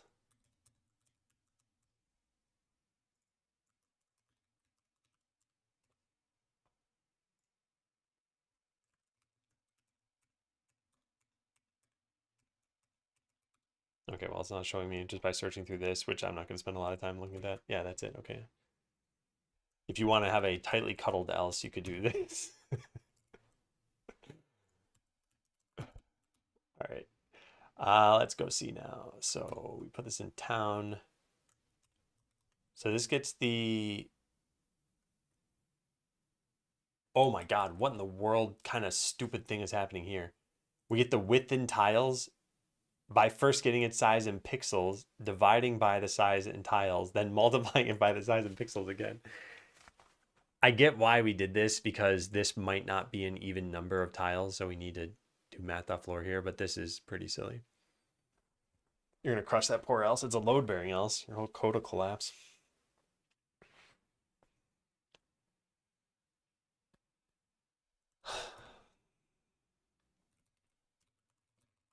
Fishing pond sign.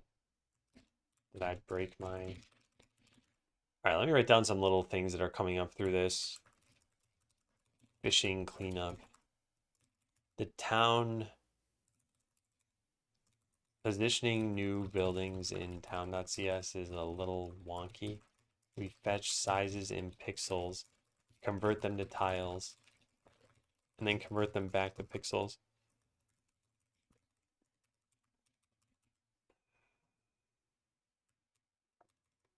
All right, there's no knit there for now. Let's go get that. Town hall knit. Yeah.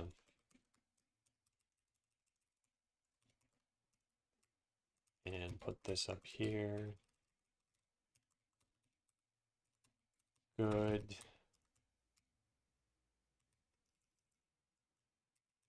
On clicked, we're not gonna worry about that. Clear ground for building. We might not need to do this. And that definitely we don't need to do. And what was it even for? Toggle town perks button. Is there anything that we need to show in the town menu for the fishing pond? I don't think so. Although we can always add it later. All right, let's try this. Yeah.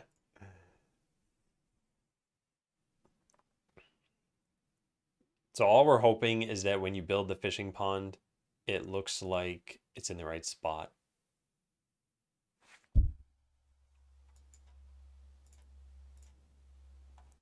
Oh, it doesn't call the right function, so it can't do that. Create fishing pond. Now it plays a build building sound, which is kind of futuristic sounding. I think for the fishing pond, you probably wanted to play a different sound, but I'm not going to worry about that just yet either.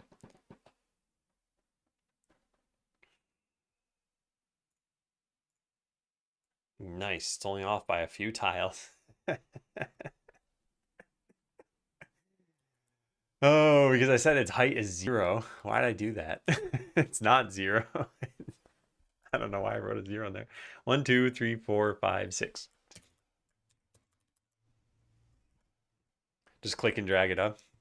That actually would work if we move the sign, but then the sign would look like it's in the wrong position. There we go. Okay. It's decent. Really, this should probably fade in. But it should only fade in when you create it. How do we do that? Fishing pond, fade functions, fade in. Was this taken? Item duration. Duration should be a second. It's because it's at sea level. You're right.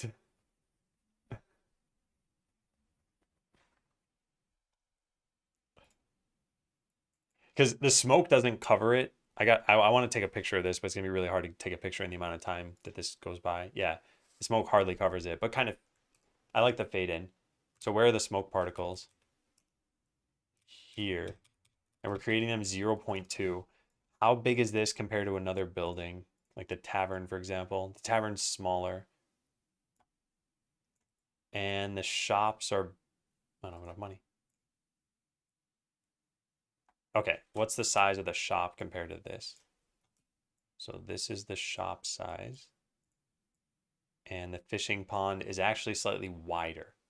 So how about we go with whatever the shop is doing? Yeah, maybe 2 would be good. I'm just trying to get this good enough for right now. So 0.6. Let's see if that's good.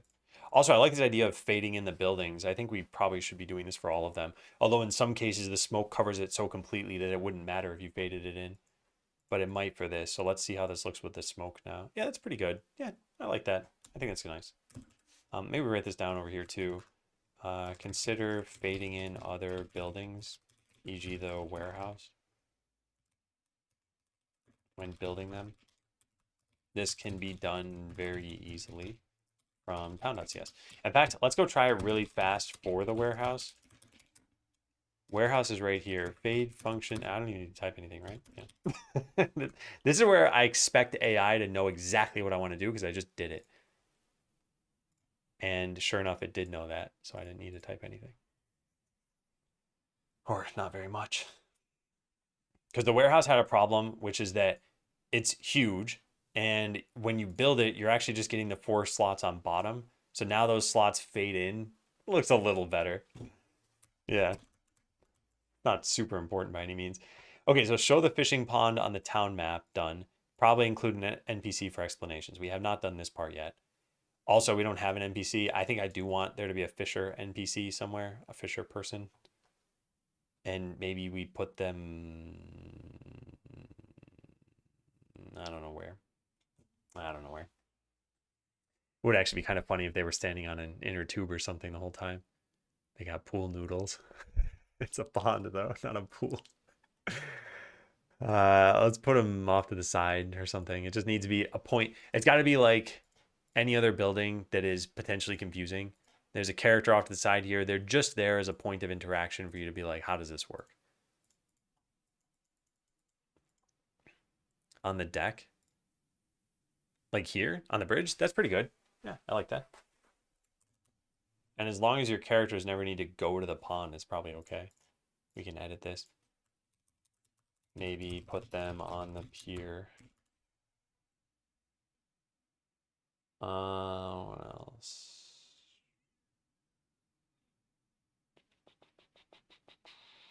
Yeah. Yeah, I want to do this, but I want to take a break because otherwise I'm going to just keep coding for like 4 hours straight. So we should take a break. I'll be back in a little bit. Is it jump time? Why does this thing not ever hear me? What did it think I said? Is it jump time? It's jump time. There we go. Computer understands me. All right, those on Twitch, you can type join in chat and jump if you want. Or don't jump and just watch people jump. I'll be back in just a few minutes.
again, close the game.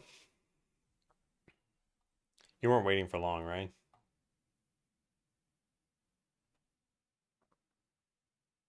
Yeah, okay. Was there a reset? Yeah, there was a reset. The reset was called me accidentally deleting the file without having backed it up. Actually, it's not that it wasn't backed up. It was backed up, but I just hadn't done it for like a month or something. And I thought it would be unfair to delete the last 1 month of save data. So we just called it season 2 and moved on. All right, before we do this, we should probably check in what we've done already. Yeah. But so far, this is going pretty well. 8 tile map files getting modified. This is a bunch of garbage. Be nice if there was like an omit this from me. Oh, wait, you can collapse it. Oh, I don't think I knew that. Wow. Fantastic. Oh, this got a bunch of editor description stuff. I don't want this.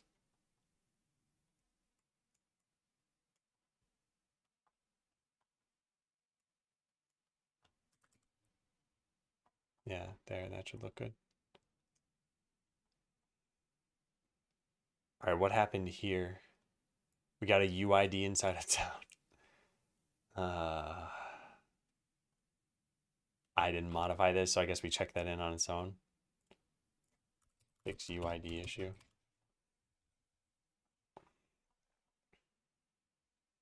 This stuff looks good. Fishing pond sign. I don't think anything looked unusual about this. Yeah, this is looking good. So that means the outline worked. Got a cost, we got a scene. Oh, refactoring the fade functions to be in sign. We should technically do that in its own commit. Yeah, let's check that one in. That one. That one. That. That. Yeah. Cool. Refactor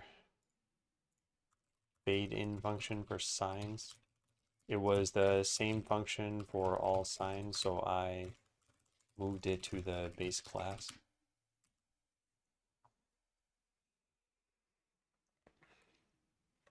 Fishing, I'm sold. Have you heard of how fishing works, though? Because I've got that fishing command there.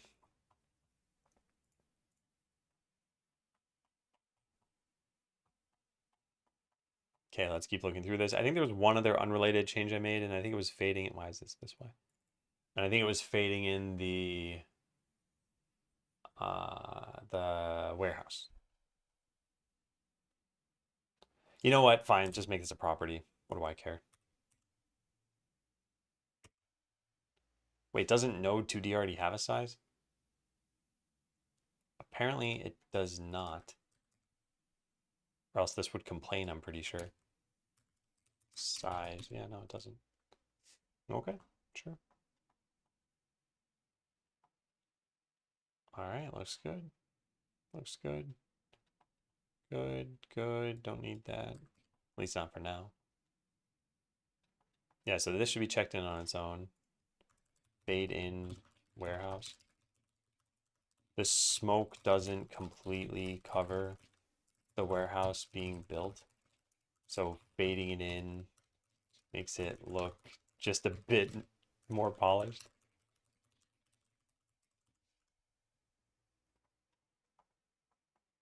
And the rest of this looks good, yeah. Add fishing pond.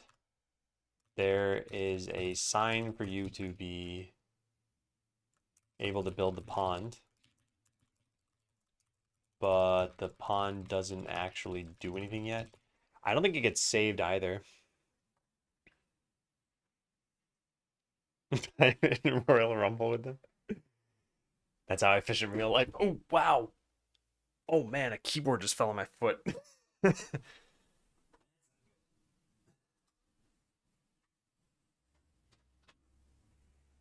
Oh, man.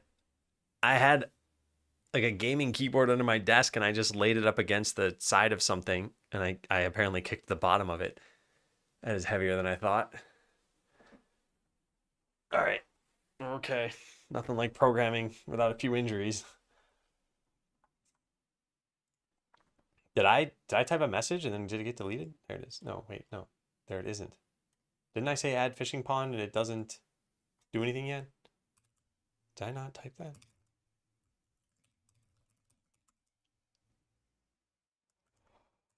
Maybe I deleted it. I don't know.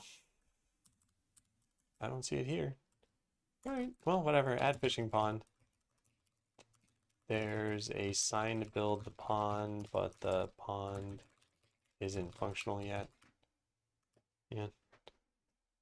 Huh.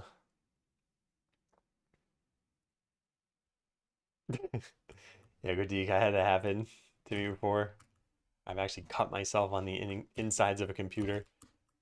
And I thought the robot uprising is happening much sooner than I thought. Will there be different levels of fish eggs, potions, and fish? So the way it's going to work is this. Each potion has a gold value.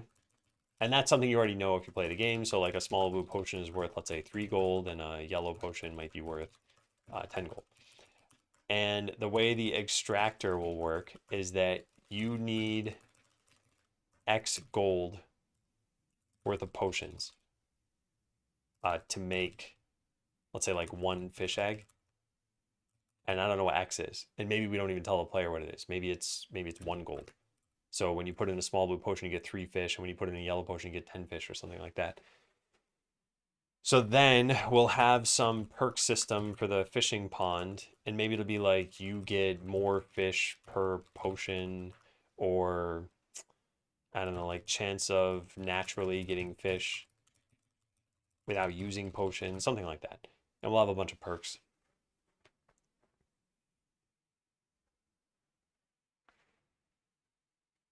Well, we're doing a pun on the extractor, I guess. The other things that we talked about was the row finery, which I like, but you're not really refining. And I wasn't sure how many people know the word row outside of the context of like sushi.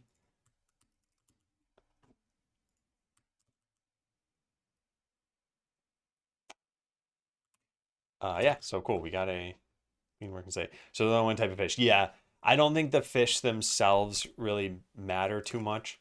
The point is that you get the pond to get fish, then you battle the fish to get scales, and you use the scales to build up your fortitude. So we can tweak any part of this cycle. We could say like, oh, your pond size can increase, or the type of fish you get can increase, or maybe fish have different scales. You get shiny scales or something. But we just need the system to exist at first and start getting some feedback on it and see what people like and dislike. And then farming, by the way, farming is a little bit simpler because it doesn't involve battling.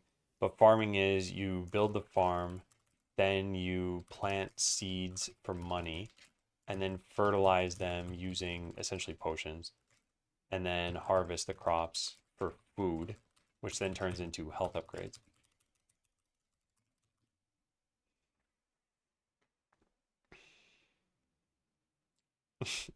Balance the scales. Puns will never stop. I just didn't want the farm to be too similar to fishing. I want to battle the crops. Yeah, I know. And I thought that would be cool to do, but I yeah, I just think it'd be too similar to fishing that way. We could add mining in. Maybe mining has to do with battling stuff. I don't know. I should probably write that down. Consider adding mining to the game. Not even sure what it would be used for. Maybe you can upgrade stuff using those resources. But then this is just like logging for wood. I didn't want another meta resource.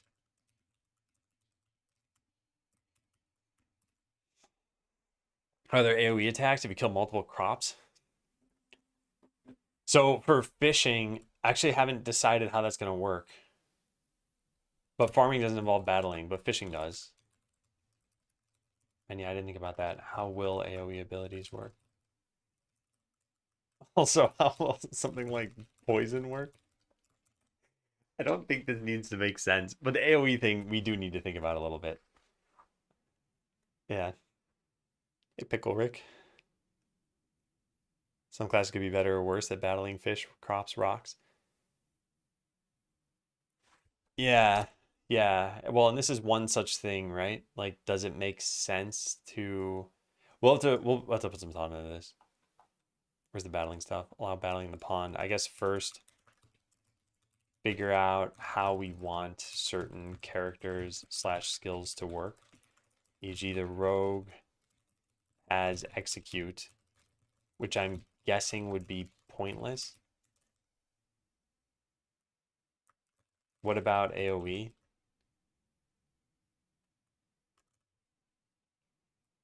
I wrote this here. I'm going to put this here. Yeah, and maybe a good idea to just show 9 fish at a time in the enemy slots. And that way, if you have 9 fish, then you can AoE them down. And then execute would work. Also, it makes sense to poison a fish and everything. It doesn't make sense to poison a pond.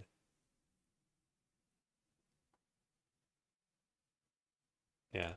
All right. I think I like that. Also, will zombie fish be something?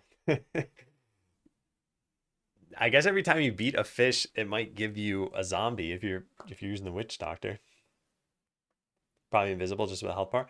I was thinking about that originally too, but yeah, the reason why I'm not sure that I like that as much is because of how many characters have special abilities that just would go unused.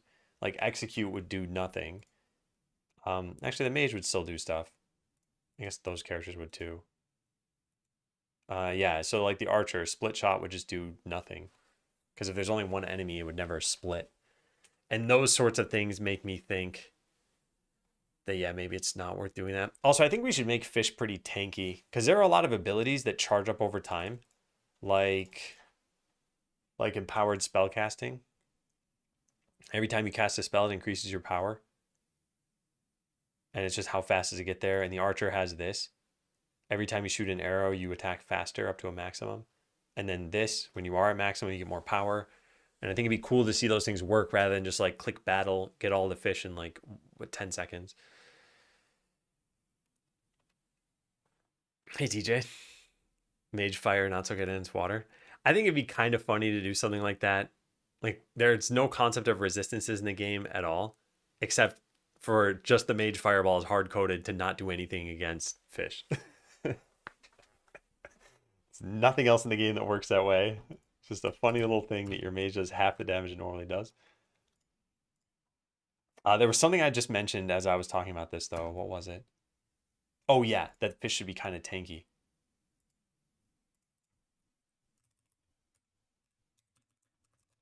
Note, I think the fish battles should probably last for about a minute, regardless of where you are in the game. That way you can have fishing builds, e.g. the mage and archer do more damage as they shoot. One of your adventurers should retire and leave the town in embarrassment. You can't lose the fishing battles. They're not going to do any damage to you. Tanky fish makes sense since they give fortitude skills. Yeah. Yeah, I think they should be somewhat tanky. I'm very curious how people are going to like this feature. The problem is that we're going to introduce it at first and it's going to do literally nothing. Like you'll get scales, but scales won't have a purpose. So I'm going to need to make it clear somewhere like, "Hey, you unlock the fishing pond just so you know this is a work in progress. So let us know if you find it fun, but maybe we just say you can sell the scales for money or something." Although you won't be able to do that in the future. Actually, that's a pretty good idea. That just for the sake of the demo, until we're totally done, we can make it grant you money. For the sake of the demo, maybe make fish grant money rather than scales.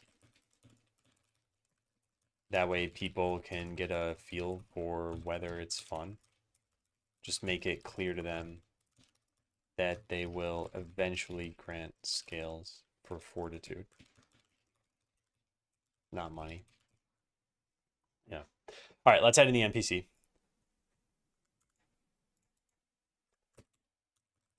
So what's another NPC? I guess Explorer Hut comes with an NPC. Comes the Explorer.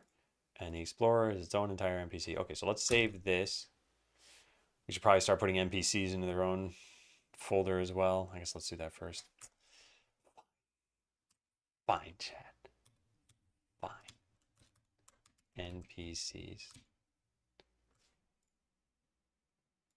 Okay, now for this fun little exercise again. So the Explorer customer.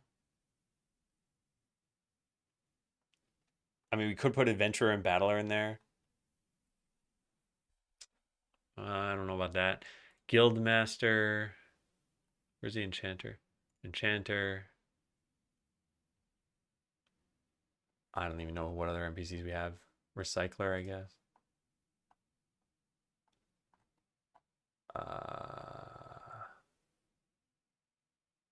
Worker. I guess we should put him in there. Yeah, fine. Let's put in Worker and Adventurer and Battler. Okay, then let's move these into NPCs. All right, now what did I miss? I guess anything that inherits from whatever this thing inherits from. So we could say show in file system and show owners.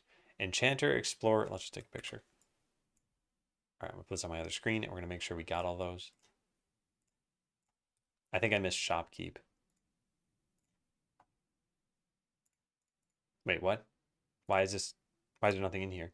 What did I do? Where did I put those? Oh God, I put them in town. Oh God, I messed up everything. Oh no, what did I do? Did I move C# files that whole time?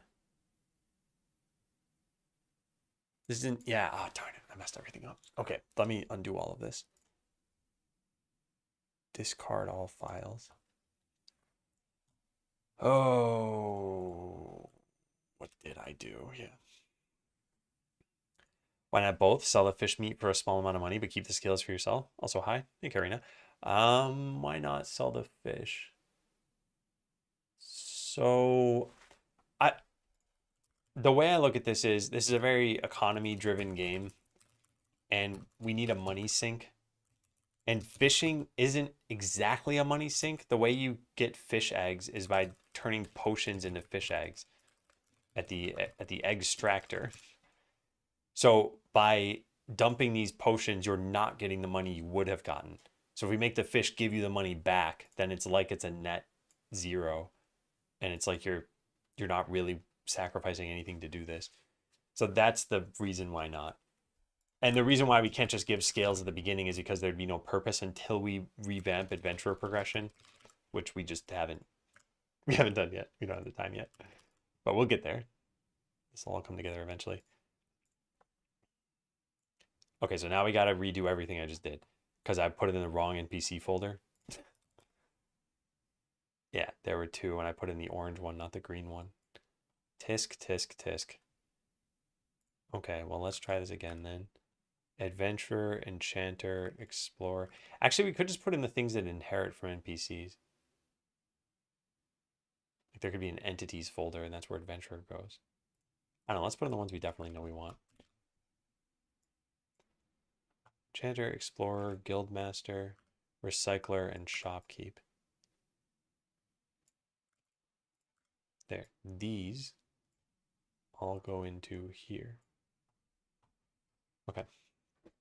Is the implication that the adventurers that buy our potions are unknowingly drinking fish eggs? Yes. But that doesn't matter. Is it on the label? Maybe one of the potions should say that, actually. Yeah. I kind of like that idea. Add flavor text for one of our potions.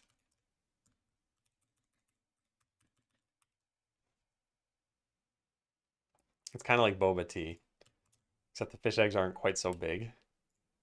So when you're slurping up a potion with a straw and the straw gets clogged, you'll know what it is. Disgusting is what it is. I don't want fish eggs in my antidote. Okay, yeah. So should anything else go in there? I have no idea. Let's just check these in for now. Liiiittle fishing pond. Oh God, nothing's ever easy, is it? Wait a second. These things move too. Yeah, yeah, that makes sense. Okay, let's check this over.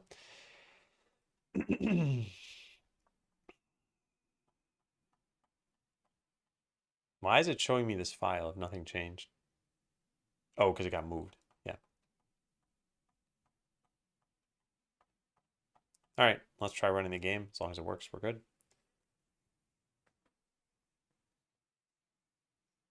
Hold your nose and get it down.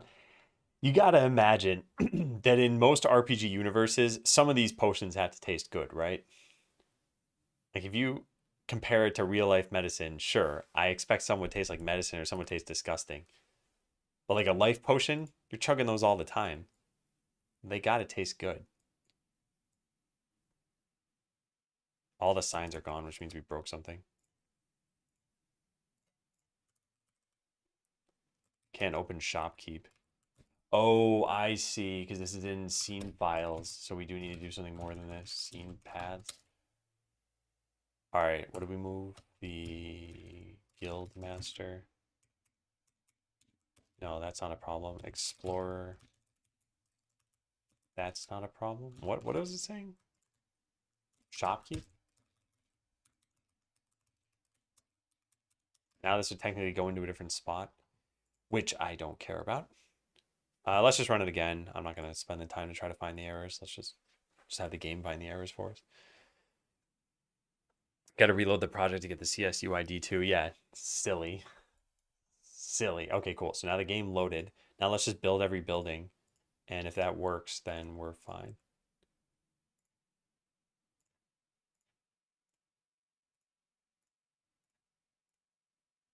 Oh, the town hall's not there. That's strange. And then what, the explorer?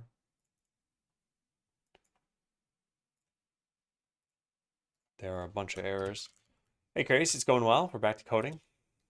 Can't open file explorer.cs.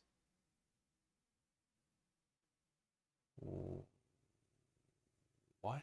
Why is that? I didn't put it in there, did I? No, I moved it back. Oh no, something's wrong. I think. Oh, what's trying to use this? What is trying to use this? Explorer.tscn, here it is. Yeah, it somehow got the wrong path here. No, no. Revert.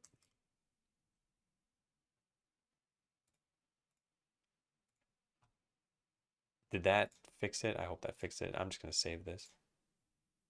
Let's try reloading from there and see if there's a problem. I would drink a terrible tasting potion to gain health or life in real life. I mean, that's what people do, right? They drink medicine. But if you think about it, that was restoring you to the health you had already. What if there was like a power potion that made you go beyond the health or power that you have right now? And we call those steroids and you don't drink them. All right, I don't know what I'm talking about. Let's load the game and see if everything's working. All right, the town hall sign is showing up. Yeah, no errors over there. There is no NPC for this, so I don't think it should cause any problems. Yeah, and then the fishing pond, which doesn't get saved. Okay, yeah, coffee, I guess.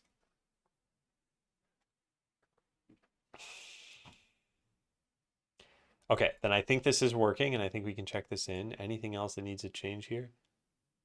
This got a UID. This got broken.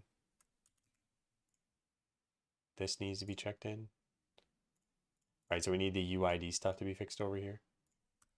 So move NPCs to their own folder. And then this is like fix UID problem in fishing pond. All right, so all of that was just to be able to add an NPC to the fishing pond, which we started to do but then didn't actually do. Because this is now in a new folder. Yellow herb combined with the green one, of course. To do what? The equivalent of steroids? What's this called? Fisher?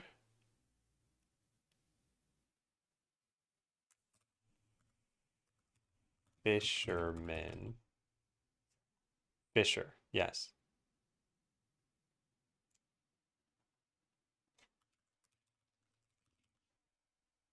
Person who catches fish. Oh, it's also the name of a mammal. I don't actually think I knew that. Man, why is it that all these things are so cute if they're trying to kill things? Like, have you seen a stoat? Stoats are adorable. Look at that face. These things are little murder machines, though, from what I understand. Then again, so are cats. Yeah, I think we'll just call them the fisher. It does say the first definition is a person who catches fish. Yeah. Oh, Resident Evil 4. I haven't played the Resident Evil games.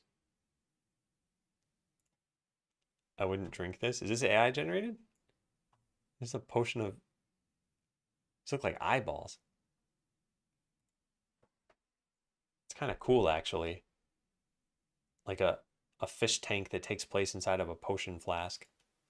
I feel like that could be a cool game idea. You get a bunch of different fishing tanks, but they're really just these potion flasks, and then someone drinks them at the end. It's pretty neat. Oh yeah, we're gonna call him the Fisher. Fisher person might be better, but whatever. All right, you are the Fisher, and you get a Fisher script. So we have explorer.cs. Let's go load that up. Say this is fisher.cs. Good. Now give you that script. All right, what do you look like? Just a generic NPC?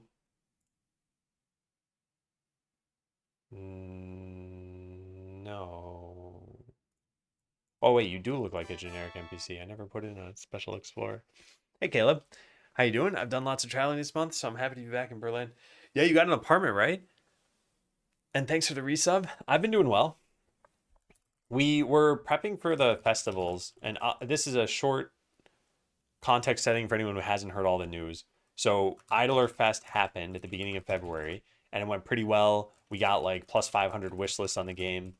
And then we were preparing for Next Fest when I was talking to Foolbox, and Foolbox is like, hey, you should really wait until you feel like you're closer to launch.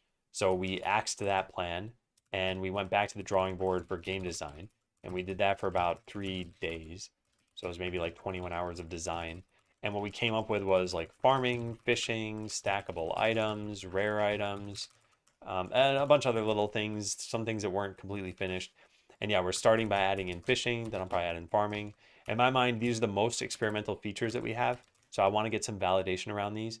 And then these are a little bit less controversial. They'll just be fun little additions. So yeah, we're going to do that. Then we're going to work toward the next fest. Bit of a close call. It's all sorted now. I'm glad it worked out.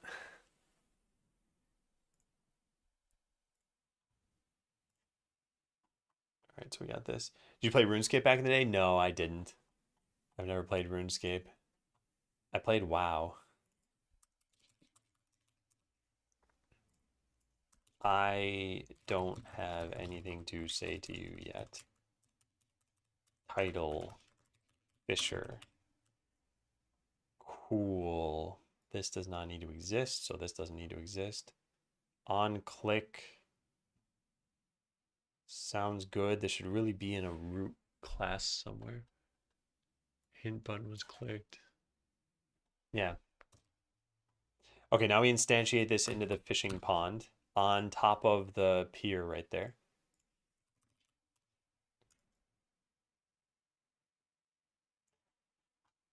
Yeah, that looks pretty good, right?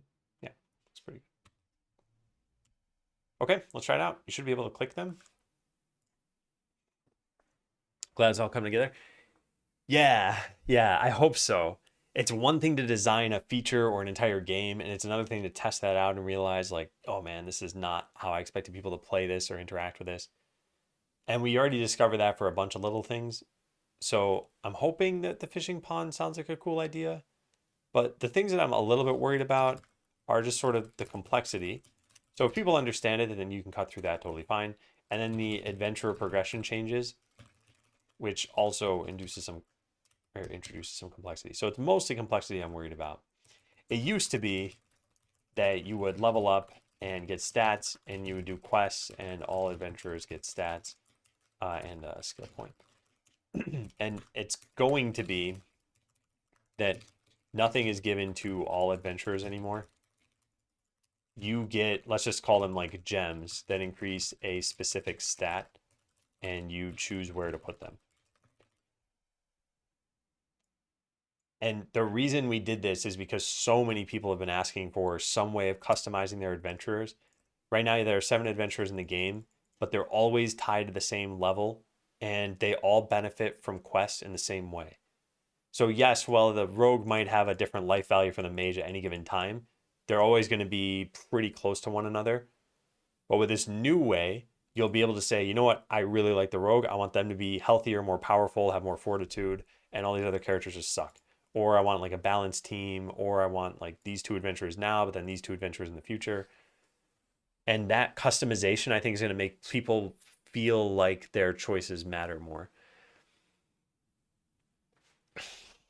So that's all really important, but that's only important if it pans out. If it doesn't pan out and people are like, well, this is way too confusing, or why do I have to do this? Then yeah, we got to go back to the drawing board. Okay, so we should have an NPC here. There they are. We click them and they do nothing. Why do they do nothing? I don't know. Probably because of this. Null reference exception. They don't have a town because they were never initialized. All right, I'm guessing the Explorer hut was in charge of initializing the Explorer. Yes, it was. So then the fishing pond should be in charge of initializing the fisher. Fisher. There. And that should fix things. Let's try this out. All right, so we build this, and then we just click the NPC. They still do nothing. We've done nothing. We've made no progress. Oh, right, I never got the fisher. Tisk. Okay, that'll fix that, and then we need to just make this unique.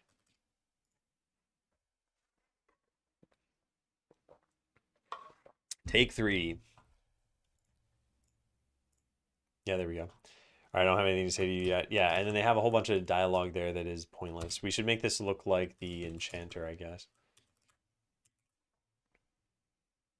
They had a state machine, so they go through different greetings and stuff with you.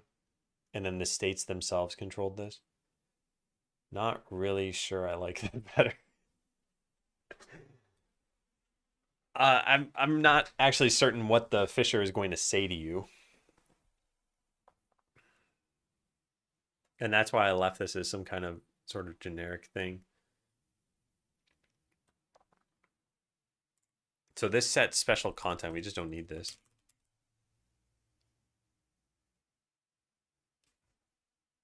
Yeah.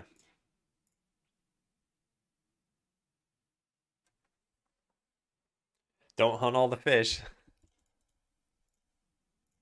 There we go. I don't have anything to say to you yet. Yeah, if you're somehow reading this, then Adam forgot to fill this in. Unhappy face. Okay. There. That way, it's at least silly. I think I understand the process better to your stream. Nice. Yeah, I'm glad to hear it. And the somehow part, are you happy with that? Because I think I like a lot of different parts of software development. And I think about it in terms of there's the actual like coding, but then there are different focuses you have. So new features, bug fixes, testing. Then there's the testing that isn't coding, so manually testing, I guess. And so on and so forth, documenting design. But I can handle them all in different doses. So if you make me do UI development for a while, I could probably enjoy it for about 1 or 2 weeks at a time. And I'm like, I don't want to keep doing this. I want to move to something else. The game design stuff I think was fun. And I think I've got a pretty decent appetite for that. And then, yeah, coding too. I think I can do for a while. So, yeah, I think as long as you're enjoying whatever task you're working on, it's no real problem. What was I about to do? I was about to do something and I forgot as I was Oh yeah, I gotta write down somewhere that we gotta change our dialogue. Yeah, I'll put this as like cleanup work. Cleanup. Make sure the Fisher has a reasonable set of dialogues. I ignored this at first. Wouldn't like to only do that, yeah. The nice thing though about specializing in anything is that you have a better level of mastery, and then when you do that thing, it's not so hard. The bad thing is if it's boring, then you're doing the same thing all the time.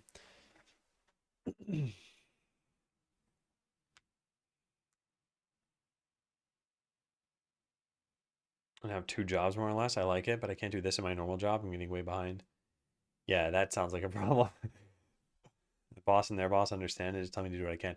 That's good. I think if the pressure feels like it's coming from you, then I think the answer is pretty much just address that pressure. Whereas if it's coming from other people, it's potentially like find a new job or something at some point. I always think the first step is talking to people, but still, if you feel just like it's yeah, if your bosses don't care, then yeah, try to do what you think is most important at any given time. I think it's easier said than done. I think carving out work-life balance is something that's on you to do and is very tough for some people. And I've realized I think a lot of people lack what I would say is sort of like regular assertiveness. Things like I'm doing too much work. I think this is a fine thing to say, and I think a lot of people don't want to say this sometimes. I guess it's not just assertiveness, it's also some amount of introspection. Okay, so this is done. Let's check this in.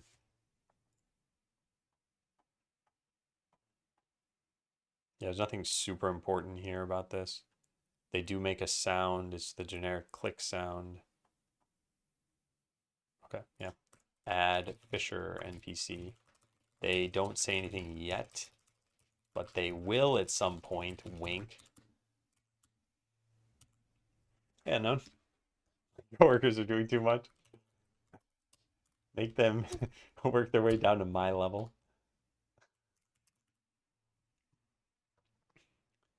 All right, hovering over the pond should show you how many fish you have and how many are allowed, or perhaps this should always show on a signboard next to the pond. Okay, what sounds better? So here we have a signboard that shows up to the left that says you have 0 out of 9 potions that you need. Should we just always show a sign off to the side here that says you have like 1 out of 100 fish? Or should you have to hover over the pond to see that? I guess the question is this information you need to know all the time? And I guess it would help to know it all the time because if you are at max, you want to actually get the fish. So yeah, I think that clarifies this for me. So then the next question is this best shown as a signboard or something else? So questions, do we always show that you have, or do we always show how many fish the pond has? Or do you have to hover / click something to see it? And I think we need to always show it so that you know when you should be fishing. And then how do we show it? Could just have a board like the quest, like for quest, and it shows fish icon, 42 out of 100.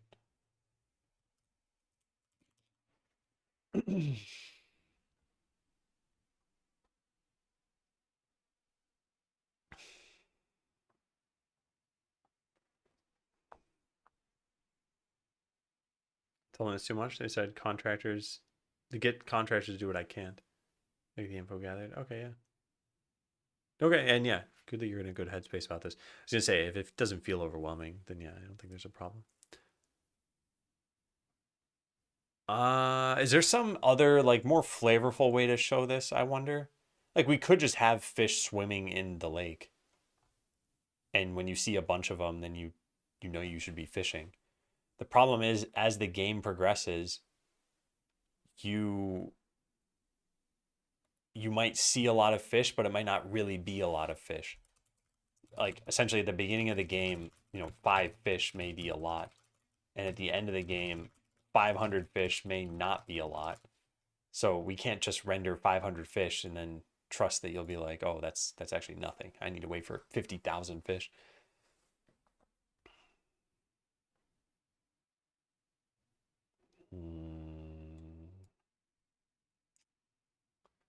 Maybe a contextual tip when hovering.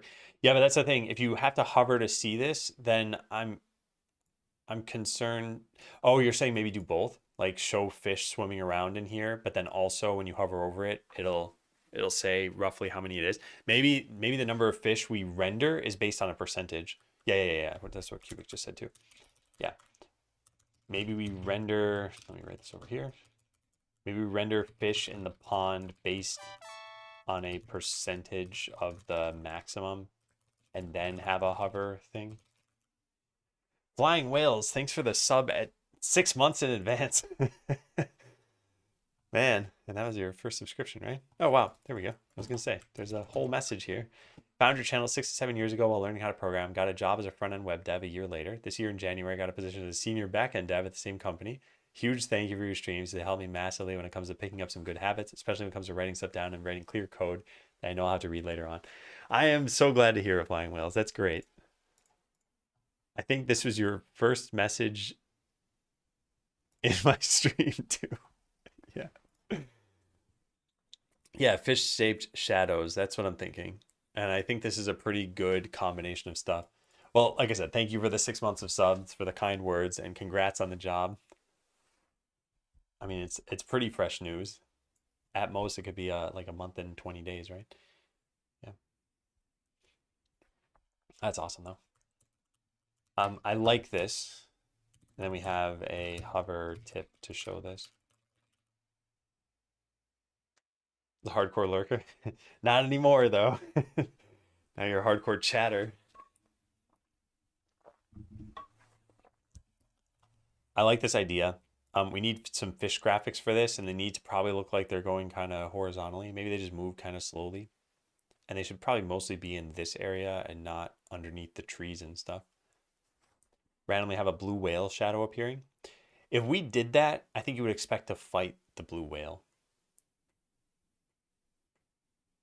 And maybe you can fight the blue whale. Maybe that's a thing. Or maybe we have like a whale count or something.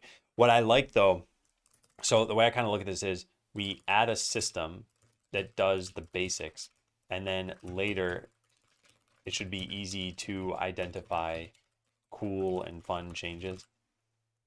But we probably shouldn't start with that. All right, so fish shadows. We don't have a fish graphic other than the one that's in the marketplace image, right? And that doesn't really look like it could be. It would kind of work, but this looks like a fish that's out of water. We need one that looks like it's swimming. Hmm.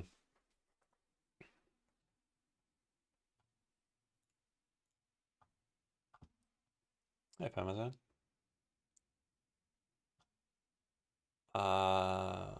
What do we do? Where do we get a fish from? Give me a sec. Let me look and see if there are any graphics that we could use. Because, like I said, these fish would work as ones that come out of the pond, but not for ones that are in the pond, I guess. Pictures, Super Retro World. All right, so here are all the graphics we have. Some of these are just called package. What's in these?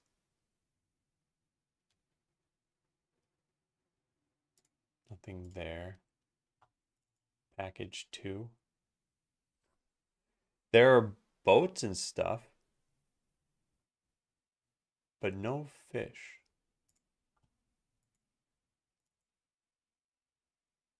This is probably not helpful. No. Fire Dungeon. I wouldn't expect Fire Dungeon to have fish in it. It does not.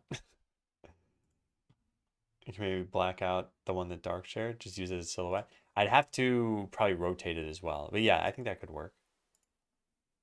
I just figured I'd look through this and see if there's anything that we could use. And yeah, so far, no. That was what, Nature Dungeon? This is Water Dungeon? Why does Water Dungeon not have fish?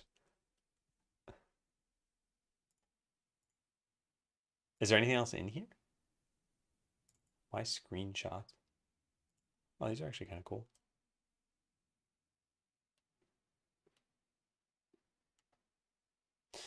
Man, this looks pretty good. Does kind of make me wonder if we should do like a day-night cycle in the game.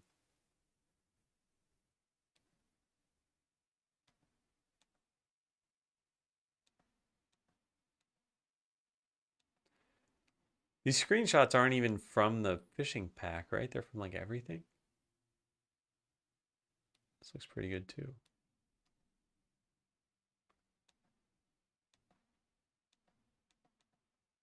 Yeah, they are from everything.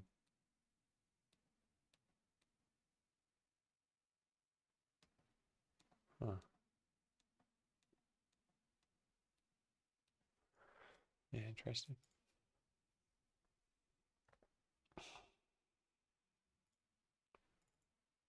They have extra stuff in here that they don't show in the other stuff.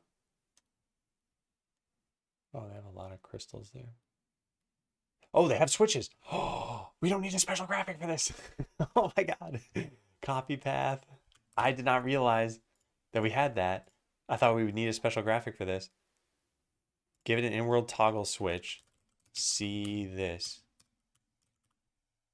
Yeah, I can delete that now from here.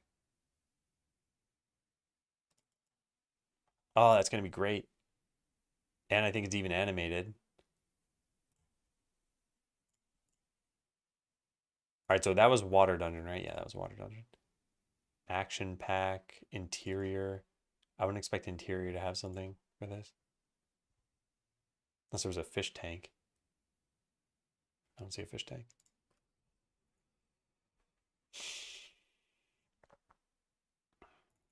I don't think we're gonna find this. And it's okay. I'll look through just this, I guess. And if we don't see anything here, then let's just move on. Let's take the fish that Darkin shared. Hey, campfire. Blob monsters. Coins, switches, torches, minecart, ghosts and zombies. Yeah, no, I don't see anything. Okay, let's just grab the fish graphic from Discord. Give me a sec.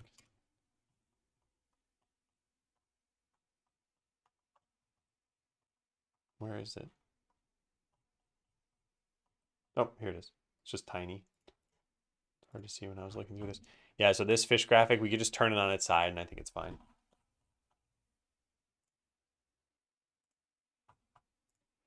Okay. So save in game assets. We're going to reintroduce the temp folder now. Temp and call it fish.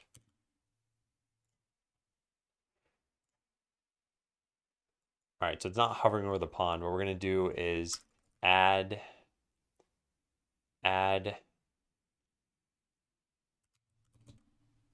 fish to the pond, maybe add shadows. We'll have to test this out to represent how many fish you have. We should always do this as a percentage of the maximum, e.g. every 5% of your max renders one more fish. And then hovering over the pond should show you how many fish you have and how many are allowed. Yeah. Is the worm sprite already used? I believe so. I think it's one of the enemies.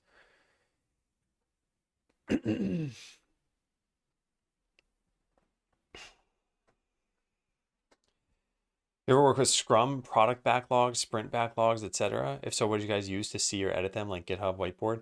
I've done some Scrum stuff in the past. I think I've used Jira's, or no, Atlassian's a company. Jira's the product. I think I've used Jira in the past. And then when I was at Google, I don't remember what tool they used. I think it was some internal thing that managed projects.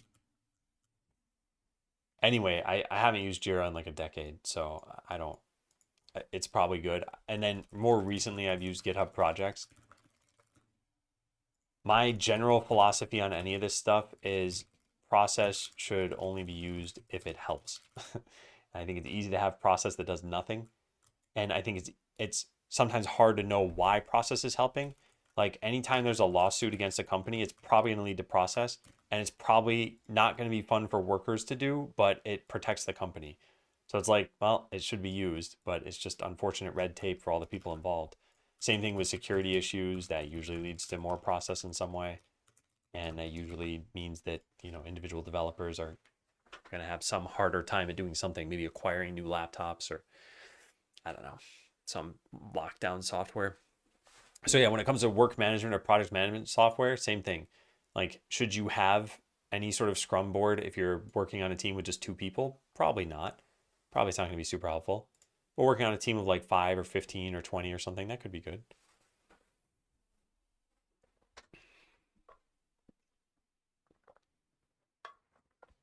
Must feel so good to not remember what you use. Well, some of this stuff, it was only for, let's say, 6 months or a year at a time. And then a different team would do things differently. I don't think these fit, but we could use them for different shapes. I'll try this one for now. Let's try putting it in the game. Well, actually, first let's try rotating it a bit. Game. Whoops. What even just happened there? Game assets temp fish. Open with GIMP.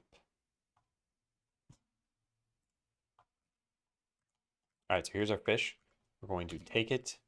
We're going to figure out how we rotate this. There it is. Shift R.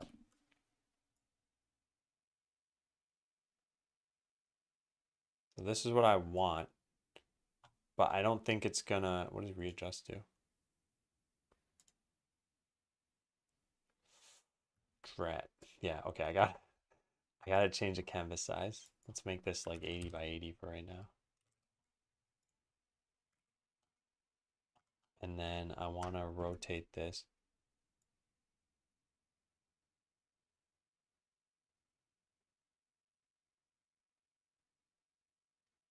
Yeah, like that. I guess negative 45. Why does it mess up the, whoops. I wanted to change, or I wanted to keep the filter. There's probably a way to do that. Interpolation, here it is, nearest, linear.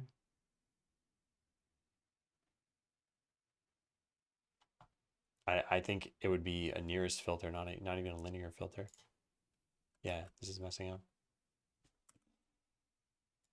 Why can't I do that? No halo, low halo. Oh, none. None should do it, right? Yeah, that pretty much worked. It ruined the outline.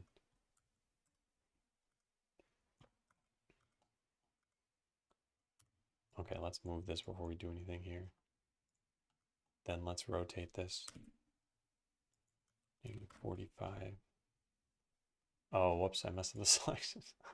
Sometimes I hate this.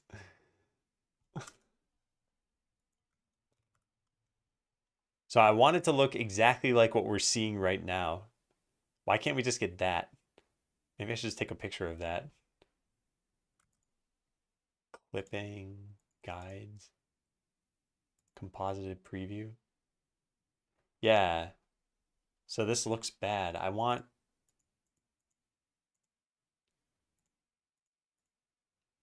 it to just look like this. What is it compositing?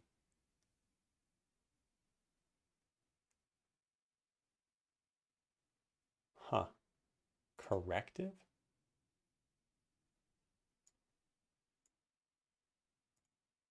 I don't know what this is doing now. All right, well, I don't know how to get this to look good. Maybe there's a program that can rotate it and not have everything messed up. Open with Krita.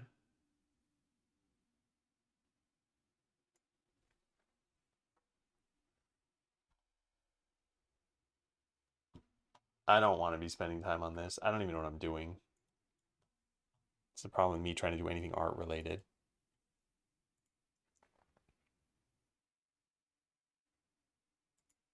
Can I change the size here somewhere? I've used Krita like for 2 minutes when I was just testing this out to see how to zoom stuff. So I have no idea how to do what I'm trying to do. Resize canvas, here it is.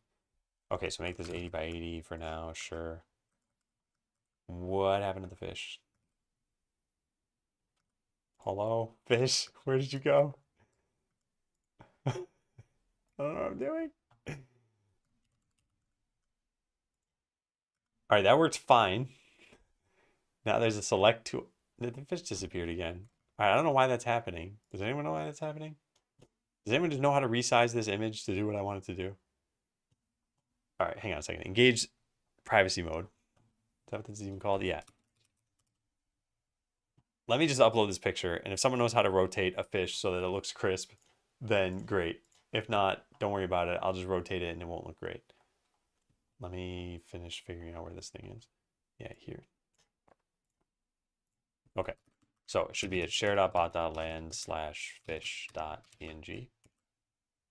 Yeah. So if someone doesn't mind potentially rotating this so it'll look like that preview in GIMP, then great. Otherwise, I'm going to rotate it for now so that it looks like this, which is going to be bad. And who cares? Rotate there. And then let's make an image out of this thing.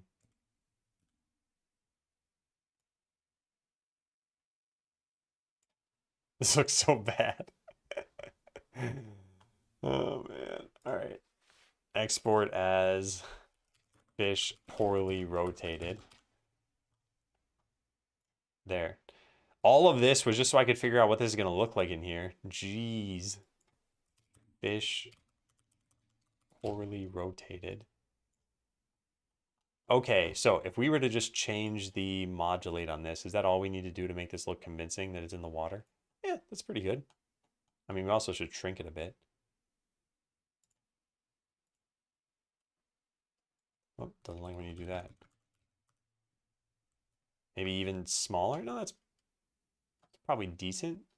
How many fish should even show up in the pond when you're at maximum? So that's 10 fish. And if we just move them around a bit, does that make it look like this is kind of filled up?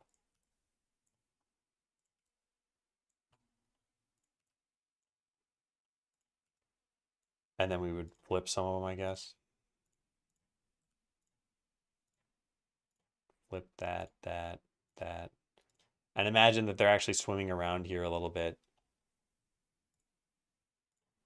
Yeah, that would work, I guess. Maybe make them a little bit, I don't know, something's wrong here. Quick animated fish shadow to Discord. Oh, cool. Let me take a look.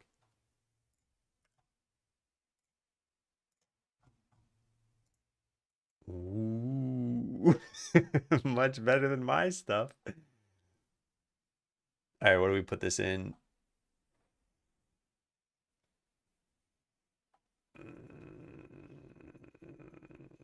World, I guess. I'll just make a new folder in here and we'll call it fishing pond. Fish shadow. What happens if one fish swims over the other fish? Yeah, I think as shadows this will look a little bit better, but we'll test this out. I'll like properly code something just to see what this will look like. So let's delete our poorly rotated fish and let's put in our fish shadows. So we're gonna go make a new thing, 2D scene. It's gonna be an animated sprite. I'm gonna make this the scene root and delete this one. This is gonna be a fish, which we shall save in town. Let's make a new folder here. Might as well. Fishing pond.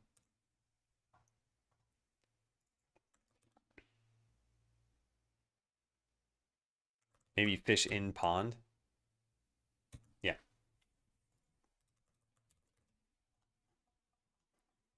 All right. So this is an animated sprite, and we now need to give it a new sprite frames with the shadow. Where is shadow? Here it is. Oh, wait, we can't do things that way. We gotta do it this way. World, fishing pond, shadow.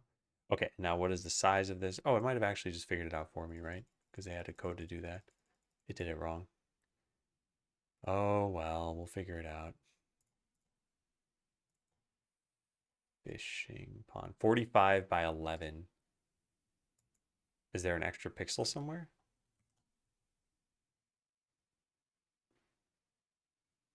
Why the 11? Oh, the 11's height. Yeah. So we can just do this. Size is 15 by 11. There we go. Add 3 frames. Now we can animate this. Yeehaw. Except for that's not how that should be animated. We should add in one more frame of this one. You duplicate a frame here. Copy frame. Where's paste? There we go. All right, how's that look? Yeehaw. Vary the size and position to indicate the fish is higher or lower. Or is that too much? I think that could work, yeah. All right, so there's our very basic fish.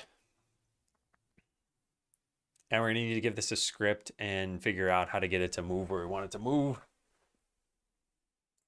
So let's attach a script. Source scene script. Fish in pond.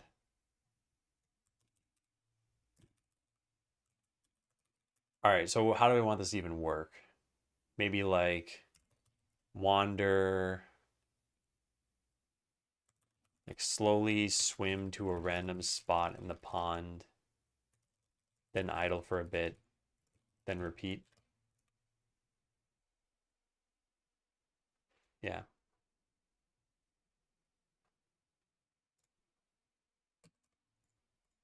All right, so the fishing pond needs to have a region where fish can swim. So let's add an area 2D and underneath it a collision shape.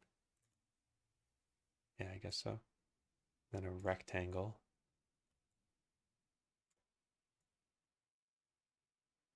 And we'll do something like this.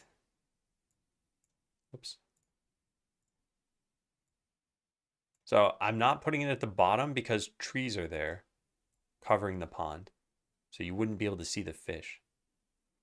So they should move kind of close to it, but maybe not exactly. And either way, this stuff can be improved in the future anyway. We can tweak that. All right, so this area 2D is going to be, don't we have a, didn't I make some region class that we can use? Rectangular region, what is this? It is an area 2D. Okay, that's what I want. Rectangular region. Because this has a get random point. And then we make it have editable children. And just move this around.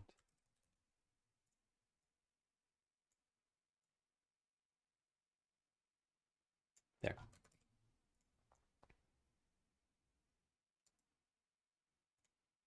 So we're going to call this the fish swim region. Okay, let's go get that. Private rectangular region, fish swim region. This is equal to that. That should be unique. Good. I think it looked cool if they were partially obscured. We can lower that a bit. Yeah. Why avoid the bridge area? I was worried if they go under here, you wouldn't be able to see that they're there. I guess it depends on how long they idle for. All right, fine. Let's expand this.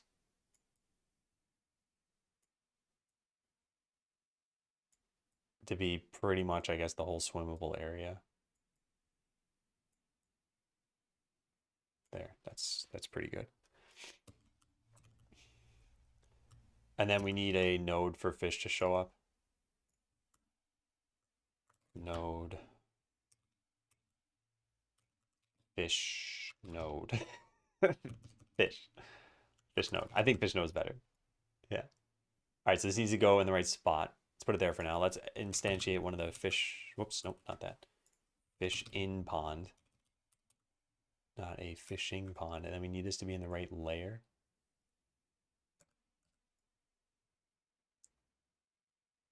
So it goes under the bridge, but it goes over the water. Yeah, that's good. Good. Okay, now the fish node should be exactly positioned with this. Good. And maybe the fish node should contain the fish swim region. I don't know. Need to be accurate or just have fish animation to show there are fish in the pond, but make catching one random. It doesn't need to be accurate. It's going to represent a percentage of the fish. And remember, the way you get fish is by battling your pond. So you're not going to ever need to click these. Excuse me. Will it need to take into account the bounds of the fish sprite, or will you need to shrink the area? So I could have the fish do that, or I could have the region do that. I we'll see how it looks, because it might look bad at first, and then we'll just change it. All right, so the fish nodes where we're going to add the fish. Let's put that there. Let's get this private node, fish node. I know I made it a node 2D. It doesn't actually matter, because all we're going to access it for is for its children, so that shouldn't be a problem. Okay, so let's make a public void add fish.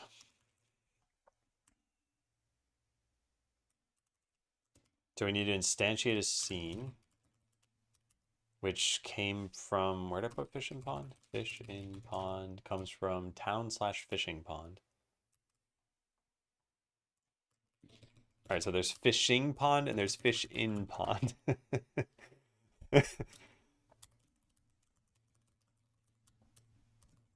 Fish in pond.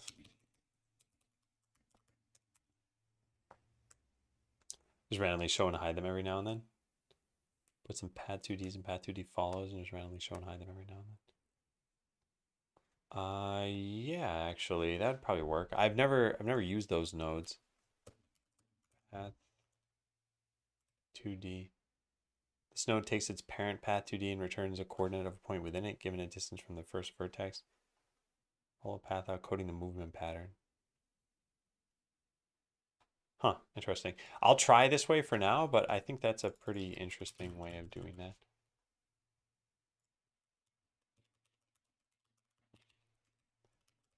Or fish movement.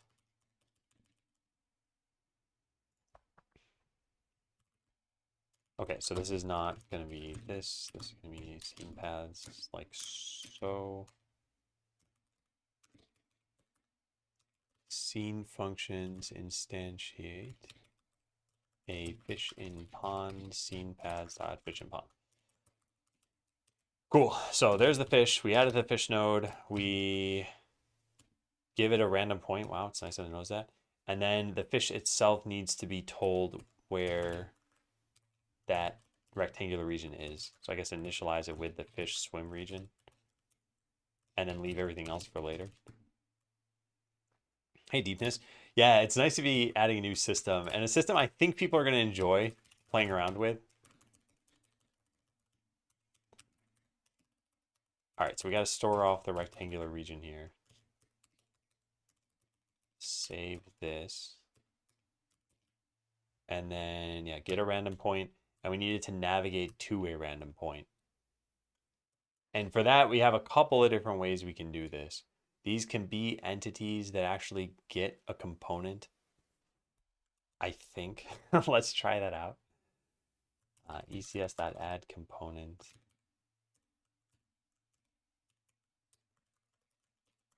Target location component. No, we don't do that. What am I doing? It's just entity and then the thing. So this and TC. Okay. Now target location component TC equals new. So we need to pick another random point in here. And then what is that other parameter? It doesn't even exist. And then we need to give them a nav speed component. Nav speed component. This is what? Base speed and speed percent. Okay, base speed is, I don't know, 30 pixels per second. And then add that component. And I think that's it. I don't know. Let's try that. We didn't actually call add fish though.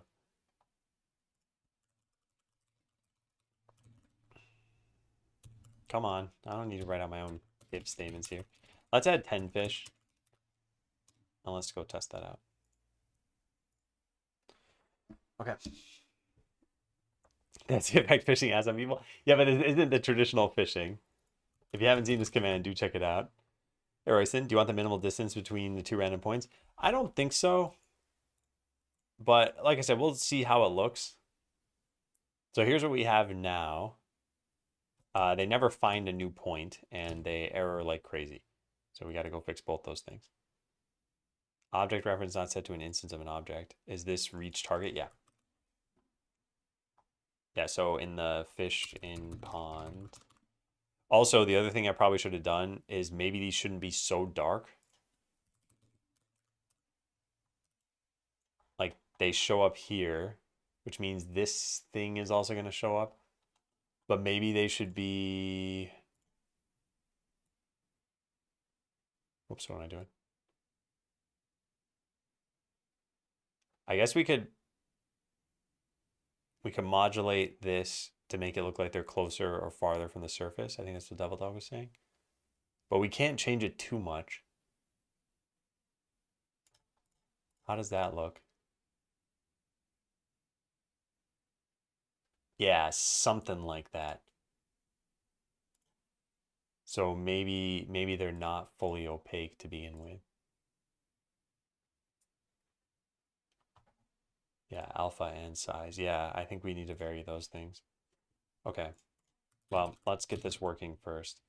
But yeah, vary as they travel. This can just be a tween. Hey, Frag. Yeah, there's an on reach that I haven't actually done. tc.on reach target. Here it is. Doesn't there need to be a cleanup thing for this?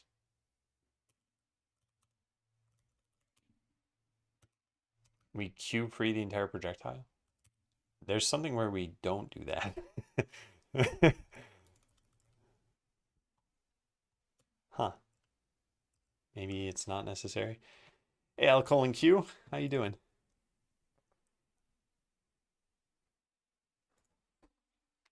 Customers have this? I guess anything with a wander node should have this. Wander, base wander. Remove a target location component, add wander to location. This is just remove the component and that's it. Okay, I mean, I guess that works. Remove component, target location component. This. And then come up with a new point. So we'll do something like that. Private void. Game's coming along pretty well. We're adding a fishing system. The way it's going to work is you are going to get a fishing pond and you will battle the pond. And by doing damage to your, you'll be doing damage to the fish, I guess. As you quote unquote, kill the fish, you're really catching them. So it combines a couple different systems. I think it's going to be cool. Find new destination. All right, I want this there and this. All right, how's this looking? So there's no like delay finding a new destination. tc.target should have been here. Oh no, that shouldn't have been done at all. What is this doing?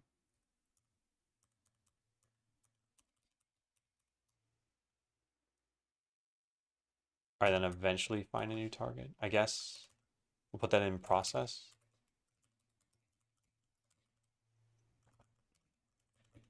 Doesn't really matter where we put this, I guess.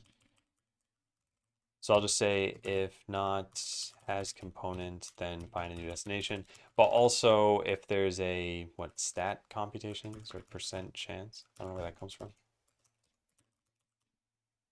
Yeah, stat computations. So there's a 2% chance that it finds a new destination, which means this needs to be in physics process.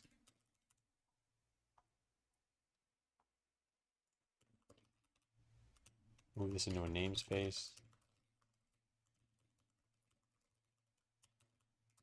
All right, let's try that out. Question, since we're battling, can we be fished by the pond? Only fish can be fished by the pond. There's no chance of your adventurers getting fished up. So this should make them move occasionally and find new destinations. We should probably just, when we skip the tutorial, we should probably just create the fishing pond so that we don't need to keep doing this. And then there was one other change I wanted to make. Why is this yellow? Oh, it's stale. Maybe that was it. Yeah, I'll launch this. Is that gonna ask me if I want to quit? Yes, it is. All right, so they're moving pretty rapidly. We could just tone this down, make it like 1/10 as likely.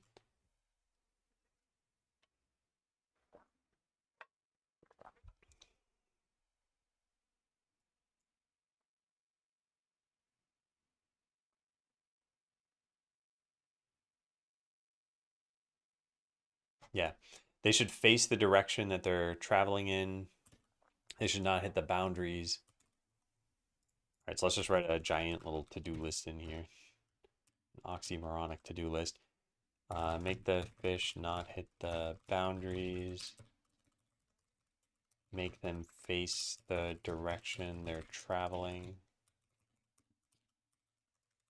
And vary their alpha and size to simulate being closer or farther from the surface.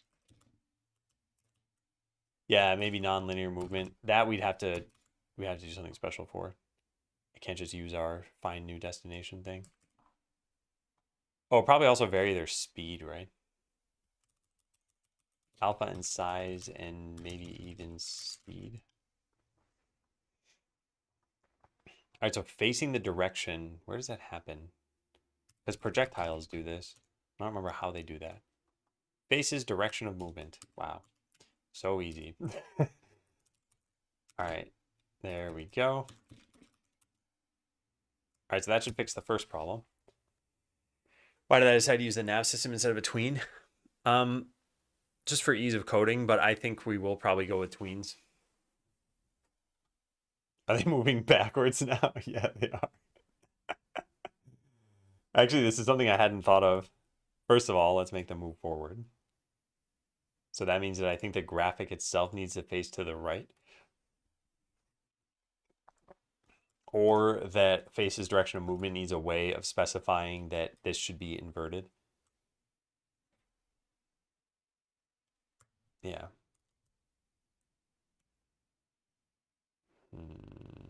Do I want to do that?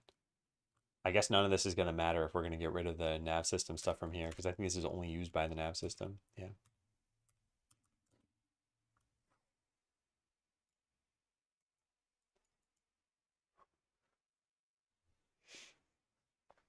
So the question is, will we get rid of it?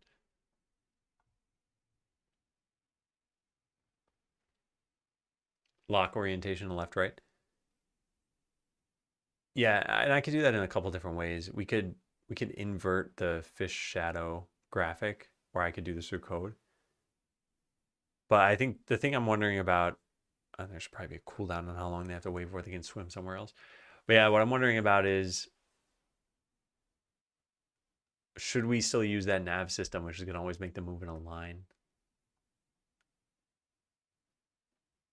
Or just, yeah, tween stuff. Probably easier to tween stuff. And I don't think I want them to face anything other than just straight left or straight right. I don't think they should move at an angle. I also think they're going to need some alpha to begin with. So this thing should probably be lower. Well, it's very hard to know by just looking at this scene how low that should be.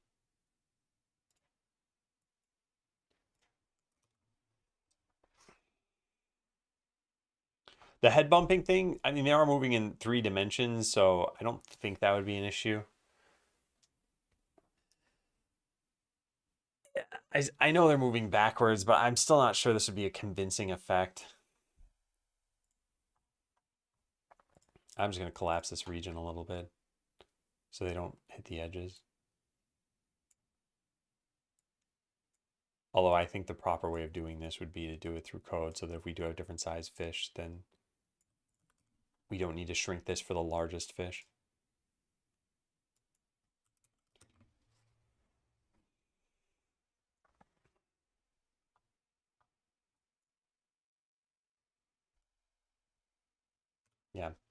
Slightly better.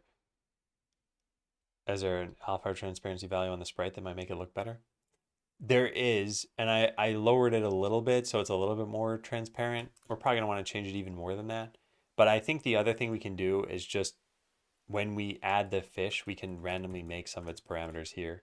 So I think I didn't even customize the scale. No, I didn't. Yeah, so let's modify that.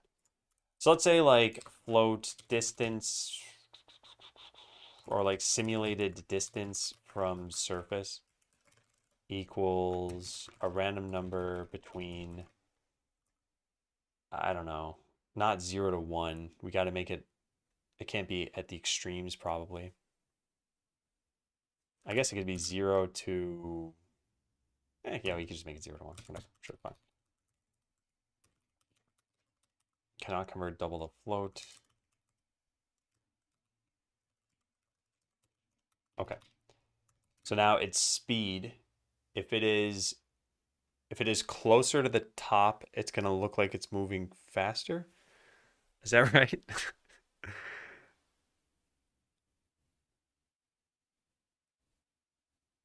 I don't know. I think this should be random and that we shouldn't think of whether it's based on the distance at all. So we'll just make it go from 25 to 35.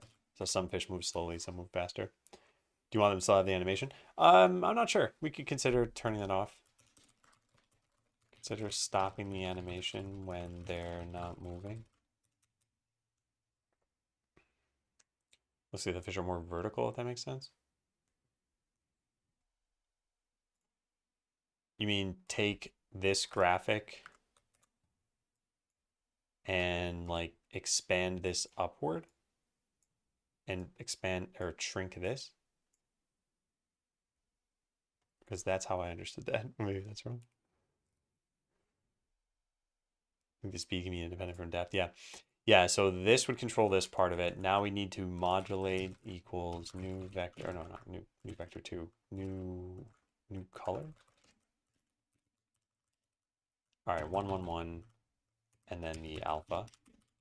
And the alpha is going to be based on the distance from the surface.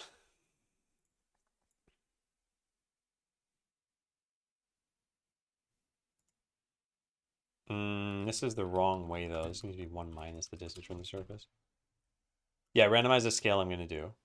So now the scale is going to be equal to, if they're close to the surface, they're going to be larger. Something like that could work.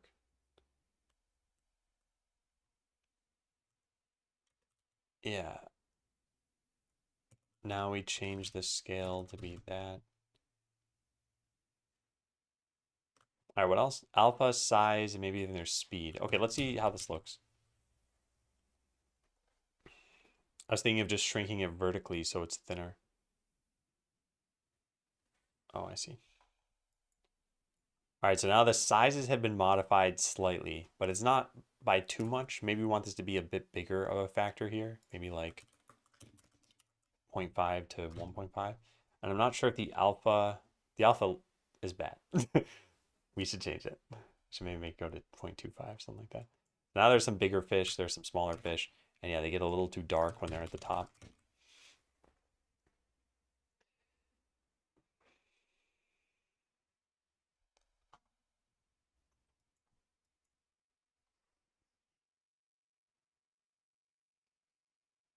Yeah, I like the idea of there being some small fish. I think they're still visible when you're zoomed out too, which is nice.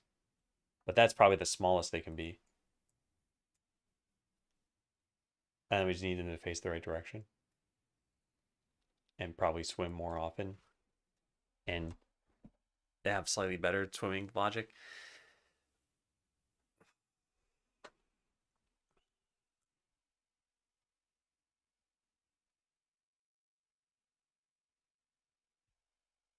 I'm kind of wondering is, like I said, I don't want them to face the direction they're moving in exactly. So let's get rid of this.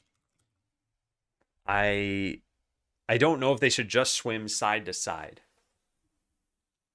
And then maybe they sort of like float a little bit. I'm not certain.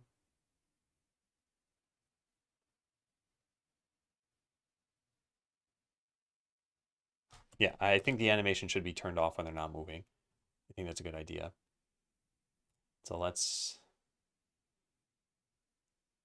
stop the animation. In which frame though? Probably the one where it's in the middle. Can't seem to stop it there. I just want to see what it looked like. Oh, I guess there's no like perfect middle one. I think that works pretty well though. We could just stop it maybe. I know they're swimming backwards, yeah. All right, so while they have a destination, then stop or start their animation, play. And when they don't have an animation, stop it.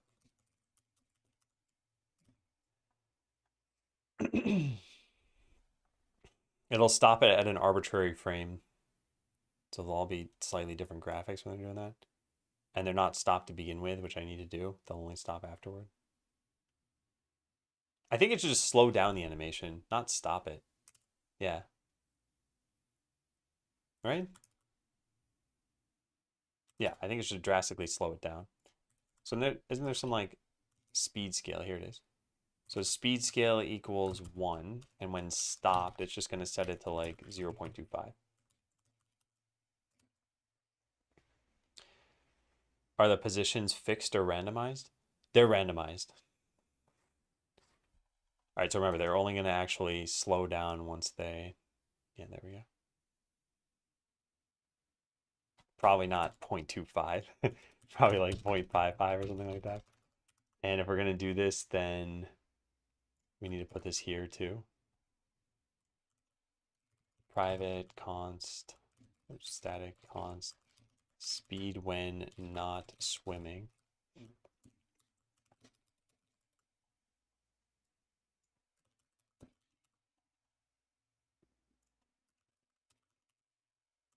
All right, constant cannot be marked static. That's fine. Yeah, the whole fish move a bit while just floating, I think could potentially work.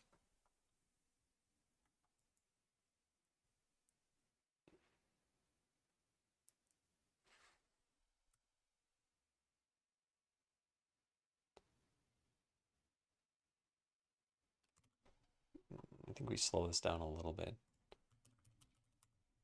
This is Godot, yeah.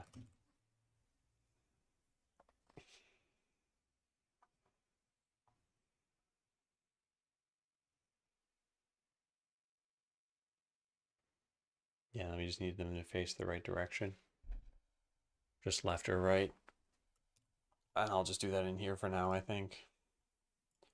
So I'll just say private vector 2. Actually, we could just have them do this based on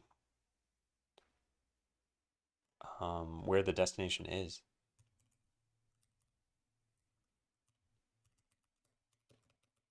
So pool has destination.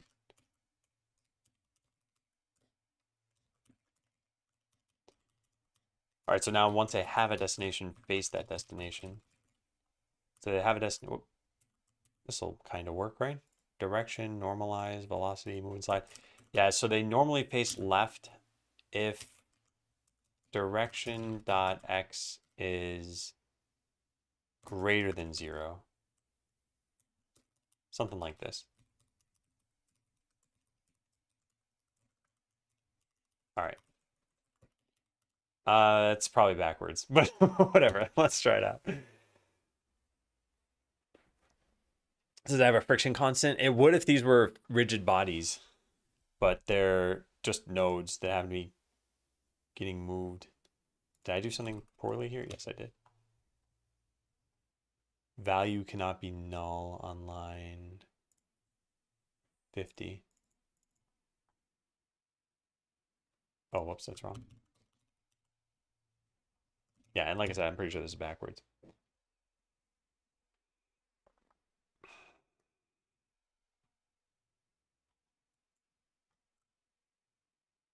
Are they ever swapping directions? Apparently no. Yes, they are. They are. Yeah, so this should be greater than 0. Zoom out or show the town a little bit so we can see the progress? Yeah, that's fine. Yeah. It's not going to be super clear what's going on.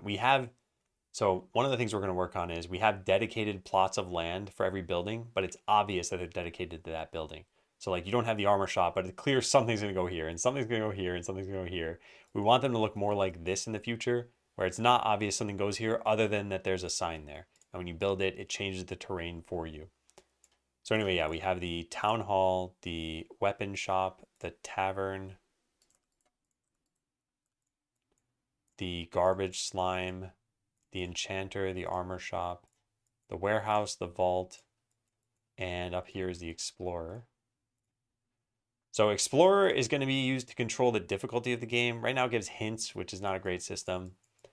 The shops, there are 3 of them. They just sell different items. So if we have an armor, we can drag it over here. And if we have a weapon, we can drag it over here. The enchanter has 3 spells. They either speed up customers, speed up workers, or give you more loot. And when you cast one, it will fill up this crystal with the color of the spellbook you used, and it'll slowly drain out this crystal and refill your mana crystal. Oh, weird. The tooltip went away. Huh. Yeah, when you go from the sign over to here. Oh, that's just a straight up bug. Oh, that's not good at all.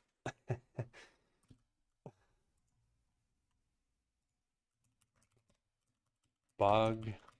Hovering over the enchanter sign to get a new spell crystal will show the tooltip for spells. Then if you hover over the crystals immediately thereafter, it hides the tooltip altogether.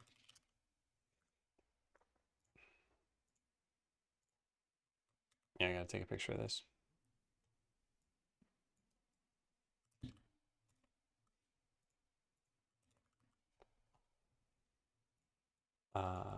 Yeah. And then garbage slime, which I don't think I showed you. Oh, because it's not building, because I probably broke something. What did I break? Great recycler, oh my god. I broke this earlier. The recycler is now in a different path. Huh. Hey, Missouri. Those fishes are fish. Fishes. How you doing? All right, so now they should be swimming in the correct direction. In my mind, this is like probably the bare minimum we have to do here. It's not great, but it's passable.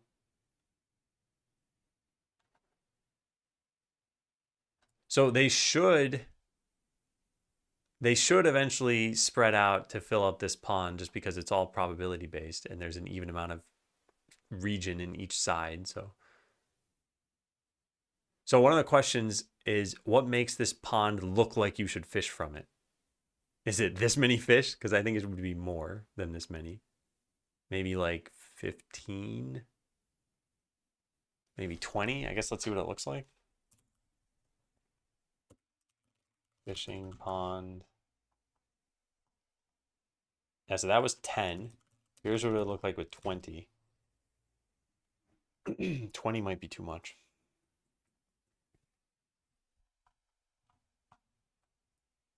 Yeah, I think this looks like too much. But it's very clear that you need to fish from here. The other thing is when you're fully zoomed out, I feel like the fish stand out quite a lot. Yeah, maybe 15. How about 500? I think it would look a little bit full if we did that.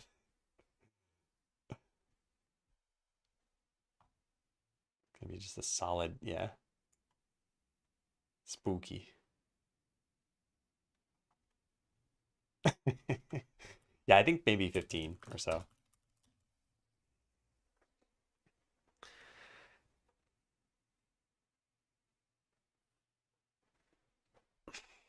Yeah, I think that's pretty good. It makes it look pretty full. It's pretty obvious. So what this means is because 100 divided by 15 is about 6%. That's about how much, like, let me write it this way, 6.7%. One fish represents that your pond is that full. So, yeah, I think that's granular enough. And I think 20 made it look too much. Do 16 for better division. It doesn't really make a difference, I think. It's really just a matter of like, does this look like you should fish from here? And yeah, I think so.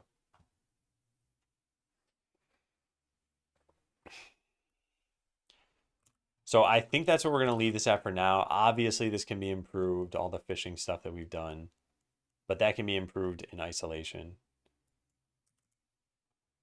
Make them not hit the boundaries, make them face the direction because they're stopping the animation. Yeah. So further improvements would be things like having them float in place for a little while, maybe not moving linearly. Honestly, maybe even just moving a little bit slower. Maybe just subtract like 5 from each of these.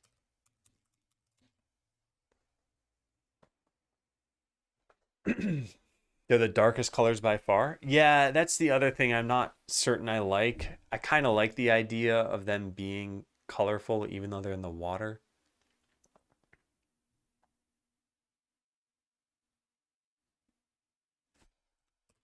Okay, this is better, but I think their max speed should be lower. Maybe we just make them very slow. Yeah, because they're not traveling very far. It's really just to indicate that your pond has some fish in it.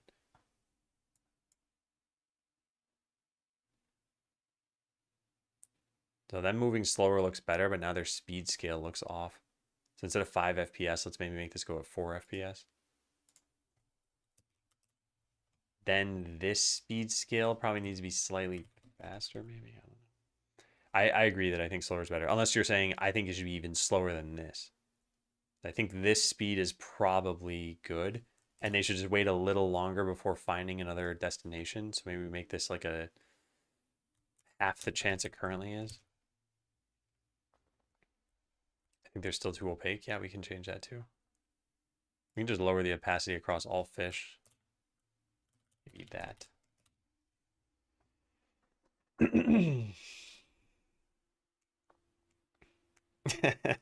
American, your Google search is showing up in the YouTube link you shared. Okay, so I made them 10% more transparent. They move pretty slowly.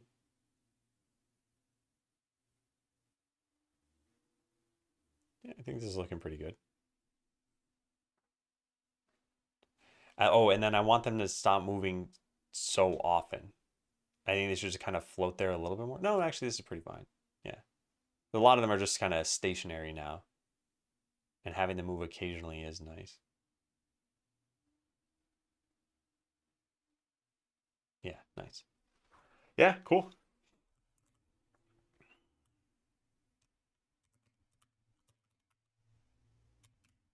This can go up here. This can go here. All right. And then animation speed is what this is. Not a speed, a movement speed. And maybe animation speed when swimming. We just set this to 1. And then use this here. All right. Yeah, pretty good. Game looks completely different when you have me started. Yeah, I know. I still marvel whenever I go back and look at some of those VODs. For those who haven't seen this, if you go to playlists over here and then Skeleseller VODs, here's a playlist of the entire creation of the game. Can you? Yeah, you can order these. Date added oldest. All right, so let's just click this day, 18, and let's see what this looks like.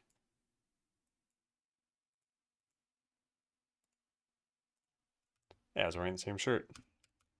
There, that's what the game looked like back then. You see that? There was no real town. Adventurers just moved everywhere. There were no animations for a lot of these things. Crazy.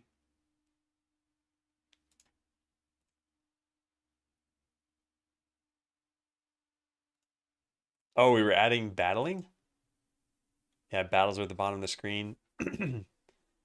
We had this text floating over here. It's come so far since then.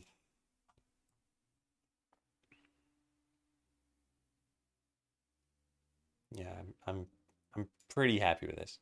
I think it can definitely be better, but I think this is good for now. So this is going to be a percentage based on how full the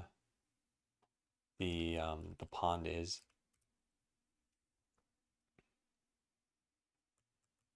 I want to wrap up a little bit of this. I know we haven't made it too far in this list of stuff, but that's fine.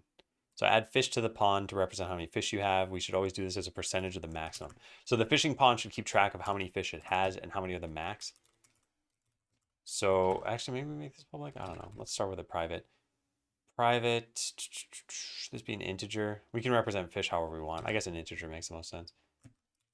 Because I was going to say the player doesn't need to know how many exactly there are, but they actually do. So yeah, int. So let's start at like 2 fish, I think. Yeah. And max fish. How many should there be at most? I guess we should minimally make it the maximum number that can render so that you're not seeing like 15 fish when you only have 1 in your pond. That'd be kind of weird. So how about we do private const max fish to render? So that can go here. And we'll write a comment for this saying this is the maximum number of fish that can be rendered, which is not how many fish the player can catch. That's controlled by max fish. Maybe it should be like max catchable fish or something.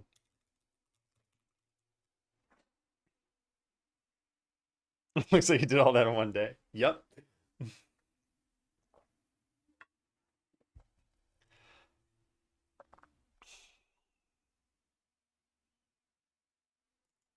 Okay, now what we want to do is anytime the number of fish changes, we need to set the number of fish in the pond. So this is add fish. We're going to need a remove fish at some point too. So private void update number of fish. Actually, maybe it's just like set number of fish. Int new fish count. All right, I don't know what all this stuff is, so let's just delete this. Actually, this kind of works. All right, so fish count equals math.clamp. Math.clamp.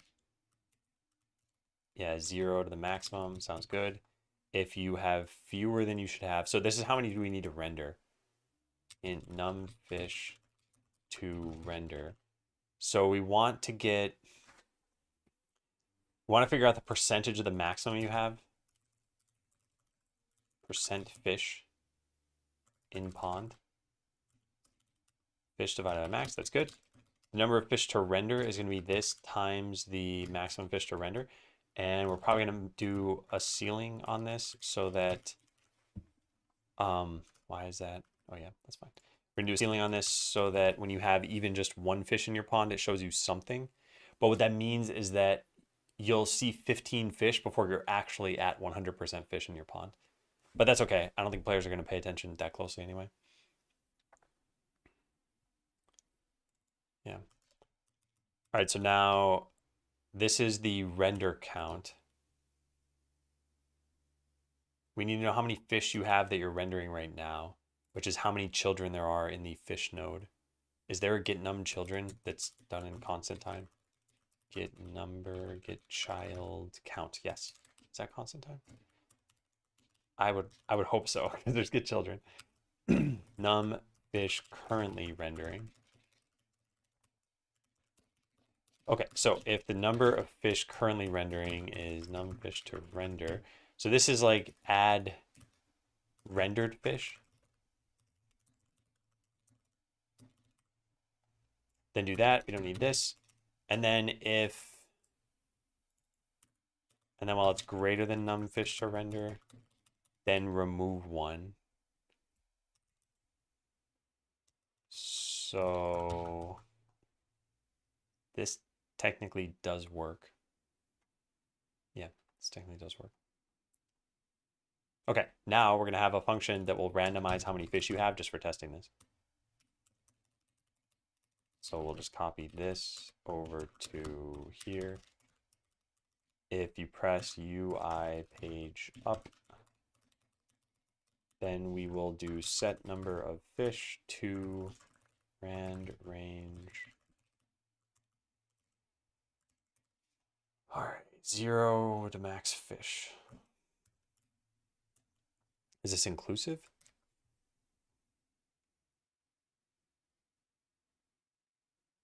It is. Okay, let's try it.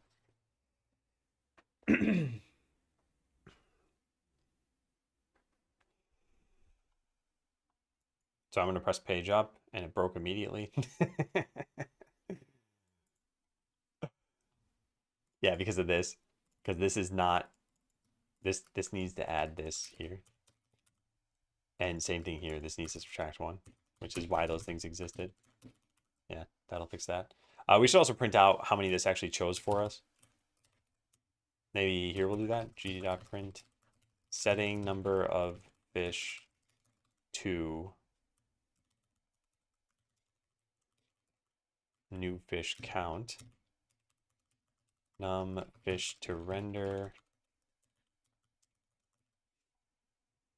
And num fish currently rendering. Cool. So that's everything we would want to know. Oh, American, thanks for gifting a sub. It's very generous of you, especially considering that you yourself are not subscribed. I always wonder, like, if I were watching a stream even somewhat regularly and I were going to spend money, I'd want to cut out ads for myself before I cut out ads for somebody else. But regardless, thank you. All right. So we're going to press page up, setting number of fish to 4, number of fish to render 4, number of fish currently rendering 15. I don't know how that was even happening, and none of this did anything. So this didn't work.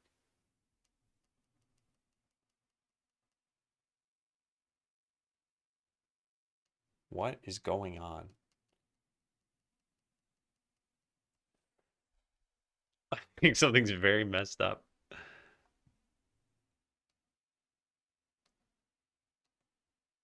It says number of fish to render 4. Num fish currently rendering. Get a child in queue. Oh, I think I know what's going on. It can only remove 1 at a time. Yeah. Because we need to get a child that actually maybe queue free removes it from the parent immediately. Fish no dot. If we did this, it might work.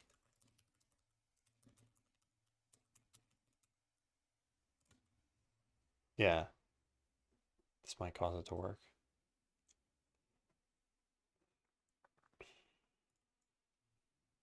Okay, let's try that. Yeah, I think that's working now. So now it says number of fish to render 4. 1, 2, 3, 4. Yep. Now it's 8. Now it's 1, 2. It should be able to be 0. Let's just keep pressing this until it's 0. Come on, there's a 6% chance. I shouldn't have to do this that many times. Oh, come on. All right, maybe it's not possible. Or maybe I'm just very unlucky. It just said it's inclusive. Maybe I messed this up somehow. Rand range.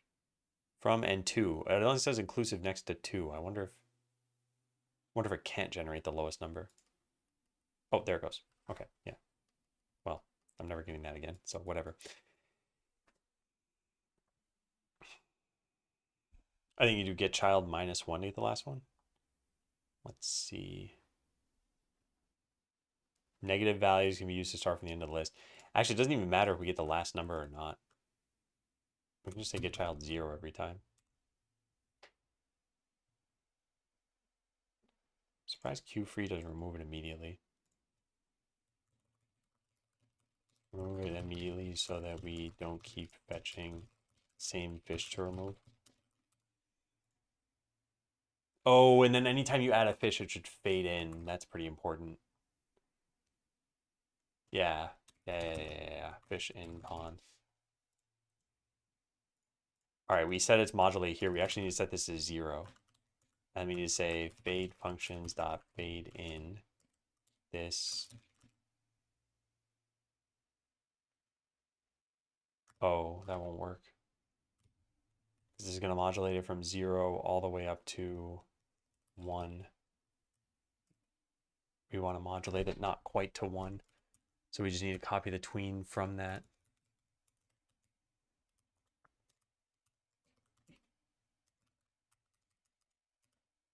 So that's good. Delete that. Delete that. Wait, no, sorry. We need create tween. Tween fade tween equals create. Now tween the modulate up to alpha over the duration, which is maybe a second. And then the easing and the transition, I don't know. Set ease.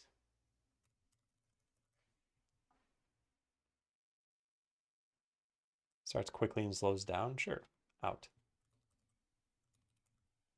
And set transition. Actually, it shouldn't even matter what the transition is. I don't think it's gonna be obvious. And then we need to start then. Alien Musk. Fade functions. No, we don't think we need to start this. I think that's it. Okay, let's try that. Oh, Kevin just said this too. Yeah, I did not read your message before. I thought that they should be faded in. All right, so now they fade in. They do not fade out. We should make them fade out. But the fade in looks pretty good. In fact, I think even doing it slightly slower than that would look better.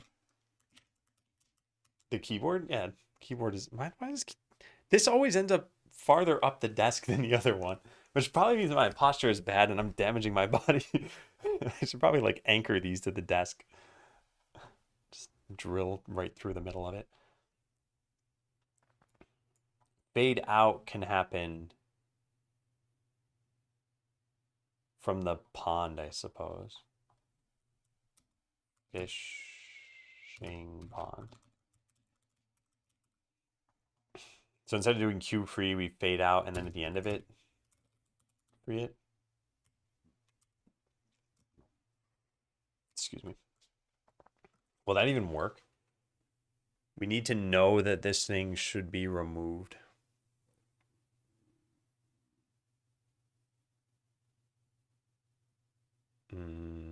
We'd have to do it in a different way. Yeah, we need like a remove fish and mark that it's been removed. Use some putty under, just super glue it to my desk.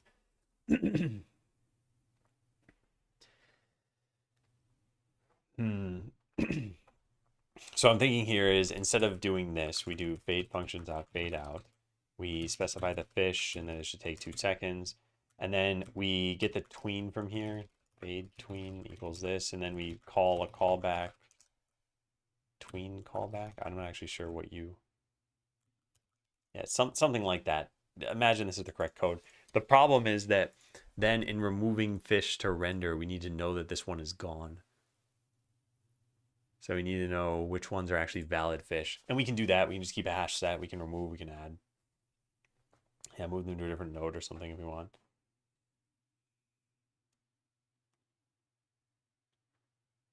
Yeah, I think we should do that. All right, how do we set a callback on a tween?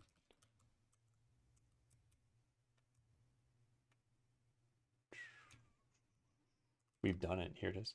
Tween.tween callback. Yeah. Shouldn't we do this somewhere where there's a queue free at the end of this? Yeah, here. Okay, great. I'm glad we found that.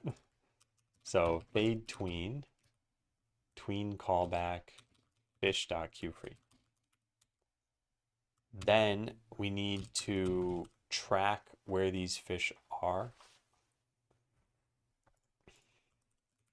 Private hash set fish in pond rendered fish. Oh, it's going to complain about that, isn't it? All right, so any fish that we add rendered fish is going to be added to this thing. And then this is number of fish currently rendering. That's this. If rendered fish.count is greater than this. Because that's our up-to-date count. So now we don't need this. We remove it from here. We don't ever need to remove it from that. And everything should just work. Yeah, let's try it. I feel like I'm missing something, but I haven't put enough thought into it. And if it looks broken, then we'll just fix it. Lazy development. All right, so I press page up. It randomizes the count. It breaks everything. Yeah, which means that we're stuck here. Oh, I see. Because this needs to be in the rendered fish. So this should... We need to get any node from here, and we can't.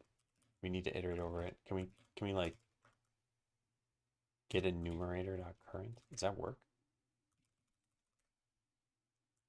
Maybe. Should just get us the first one, and then we modify it here. I'm not actually positive. I don't want to convert it to a list and then pull from the list.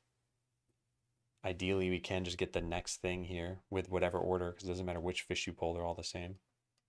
No, it's not working. Object reference not set to an instance of an object. I'm guessing that's coming from... Oh, it's actually this that's wrong. Oh, because we're not getting a fish from this.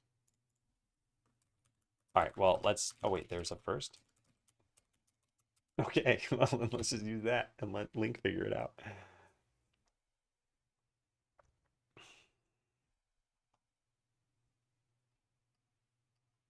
All right, looks like it's working. Yeah, you can see fish fade out. And they should fade in. Yeah, good.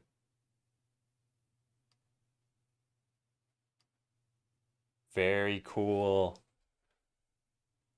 Very cool.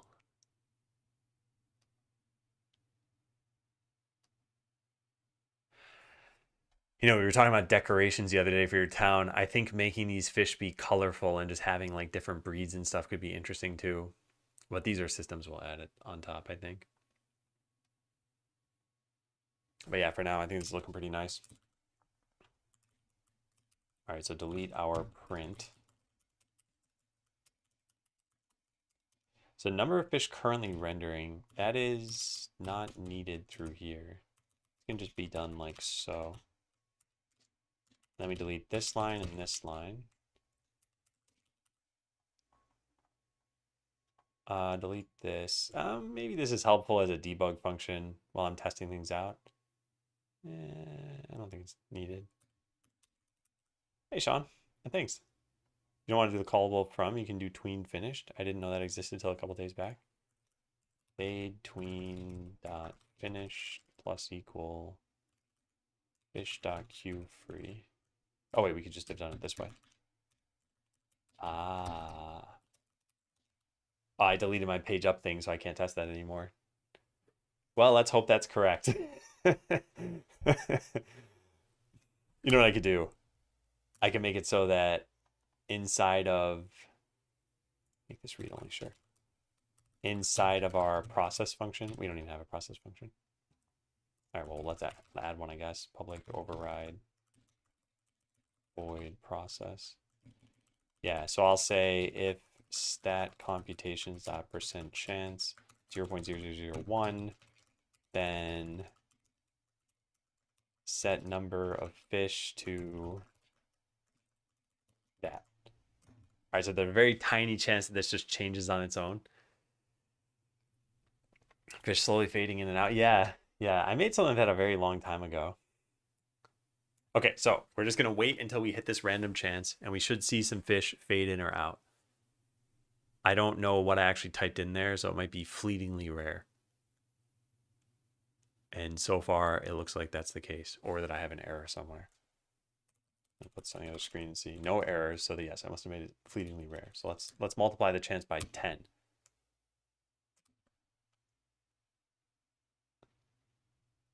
Yeah, I can't imagine that this would never happen.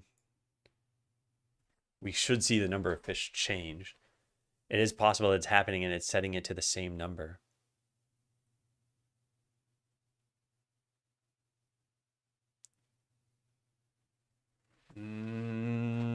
This seems wrong. Maybe it's just never... Oh, hang on a second.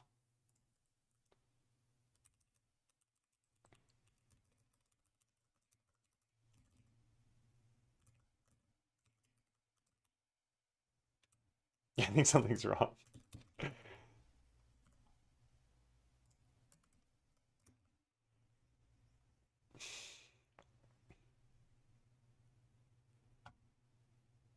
Should start with 2 fish now, I think.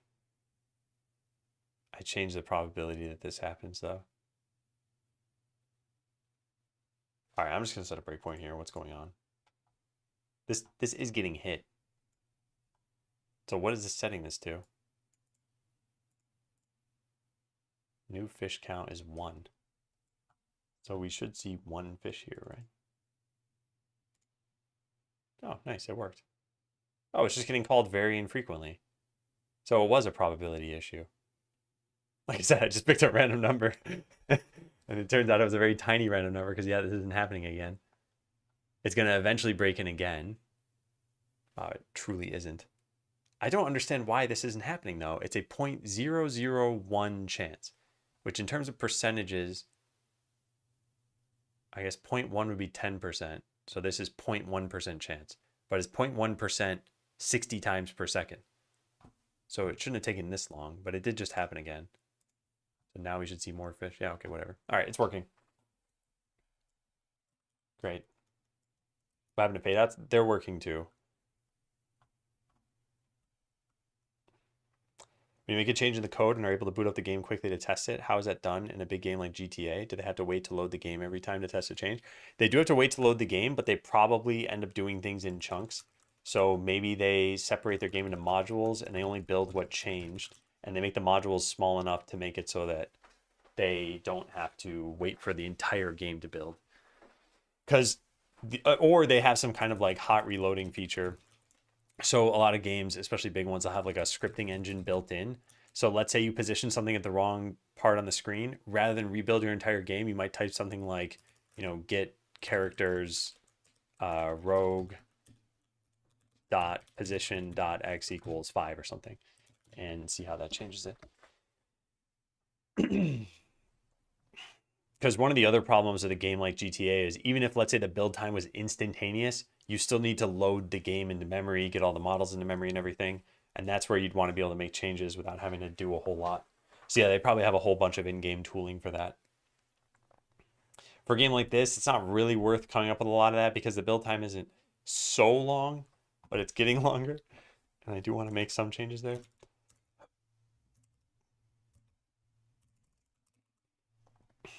All right, add fish to the pond, maybe as shadows, do this as a percentage. Yeah, so this is all coded. Let's delete our poorly rotated fish. All of this stuff can be deleted. Please only delete these 4. I do not want to lose everything else. Yeah, I got to get food pretty soon. This has been very fruitful, I think. I know that on the whole, it doesn't look like we did a whole lot. But it's all progress. And hey, if fishing takes whatever, 5 days to implement, then it takes 5 days to implement. But we originally didn't have a fishing pond, and now we do. And unfortunately, there's no way now that I took out the debug functions for there to ever be more than 2 fish. But look at those little suckers swimming around. That's so realistic. This is just like how fish swim in real life. The other one's, I think, under there somewhere. Yeah. You can barely see the like 2 pixels of its tail moving. Very fishful. And when we're done with farming, it'll be very farmful. All right, let's look through these things so I can check them in. This is all good. Oh, fish in pond. I'm pretty sure this is fine. We only have 1 node in here. Yeah, it's got some animation, so I think it's okay. Scene paths, we modified this. This should be checked out on its own, though. This is fix broken scene path. Forgot to update the garbage slime. Facepalm. There we go. All right, what do we have? What do we have? Why is this still yellow? Read-only field should have... Oh.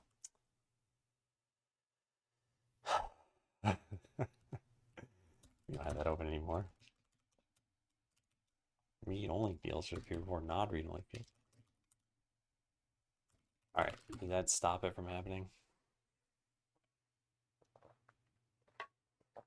Yep. Then I think we just need to reload this to not have that show up anymore.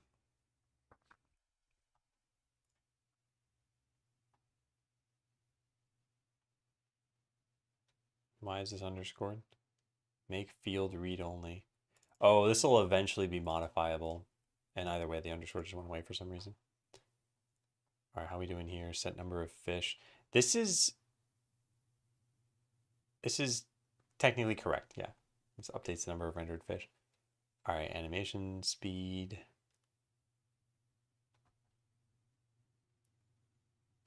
I think this stuff is good. I think this is fine.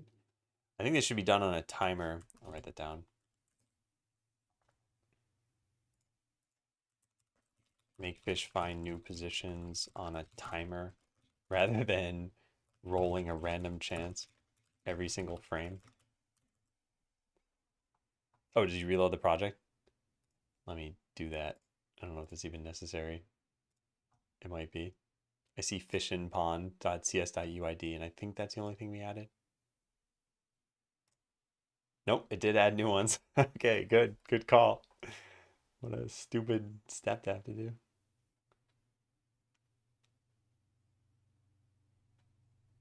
All right, this all looks good.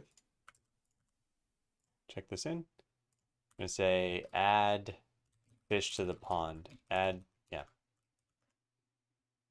Based on the percentage your pond is filled, you'll now see fish render in the pond and move around. Note that nothing changes this number for now. Nothing changes your number of fish. So you'll only ever see 2 rendered fish for now. Yeah, obviously that needs to be fixed, but pretty good, pretty good. Let's go right in the journal. Run the script, add a new entry. Should just auto-populate the Skeleseller, really. And started working on the fishing system. Fish. Nice. All right, so what do we get done? That. All right, so we've done 5 tasks in 3 hours and 45 minutes. That's not good. I actually don't think it's bad. Just as a percentage of tasks, yeah, it looks kind of bad. And there are a lot of big features here. This will probably take at least a week. So in the afternoon, I'm gonna go get lunch. In the afternoon, let's see how far I think we can get. Definitely this, a tooltip for getting fish to show up. This is actually already done. We did more than 5 tasks, I guess. We're not tracking scales yet, but that's just an integer, so then that'll complete another 2 items here. And I guess we'll start to work on the extractor. Yeah, so I mean, this should be fun stuff. Right up until we get to here. I think it'll still be fine. Yeah, I'm having a good time. I hope you all enjoyed watching. I am going to be back in about probably 45-ish minutes. It's about 12:20 right now, and I gotta get some food. When we get back, I'll be back for 2 hours, 3 hours, something like that. Maybe we'll go a little long today and try to get some more progress. I'm not sure. But like I said, I'm pretty happy with this. And for anyone who didn't see it already, I'll load this up one more time and just show this really fast. You now have a fishing pond you can build. It's pre-built for me, but there is a sign that shows up and you can build it, and it fades in fish and they'll swim around. And if you could ever get more fish or get fewer fish, then it would fade them in or out appropriately. I'll emerge when I'm fully done. Yeah. So I'm pretty happy with this. And then eventually what we're going to work on is you'll be able to choose your town on the map and go battle the fish. And every time you do damage to your pond, it's going to pop out a fish, basically. Yeah. Can you jump for 45 minutes? No. I've got to eventually merge an Animal Royale PR so you can play that while I'm on lunch break. But for now, I'm just gonna switch to my outro screen, and you can listen to some piano music I made. So bye everybody. I'll see you in the afternoon. Take care.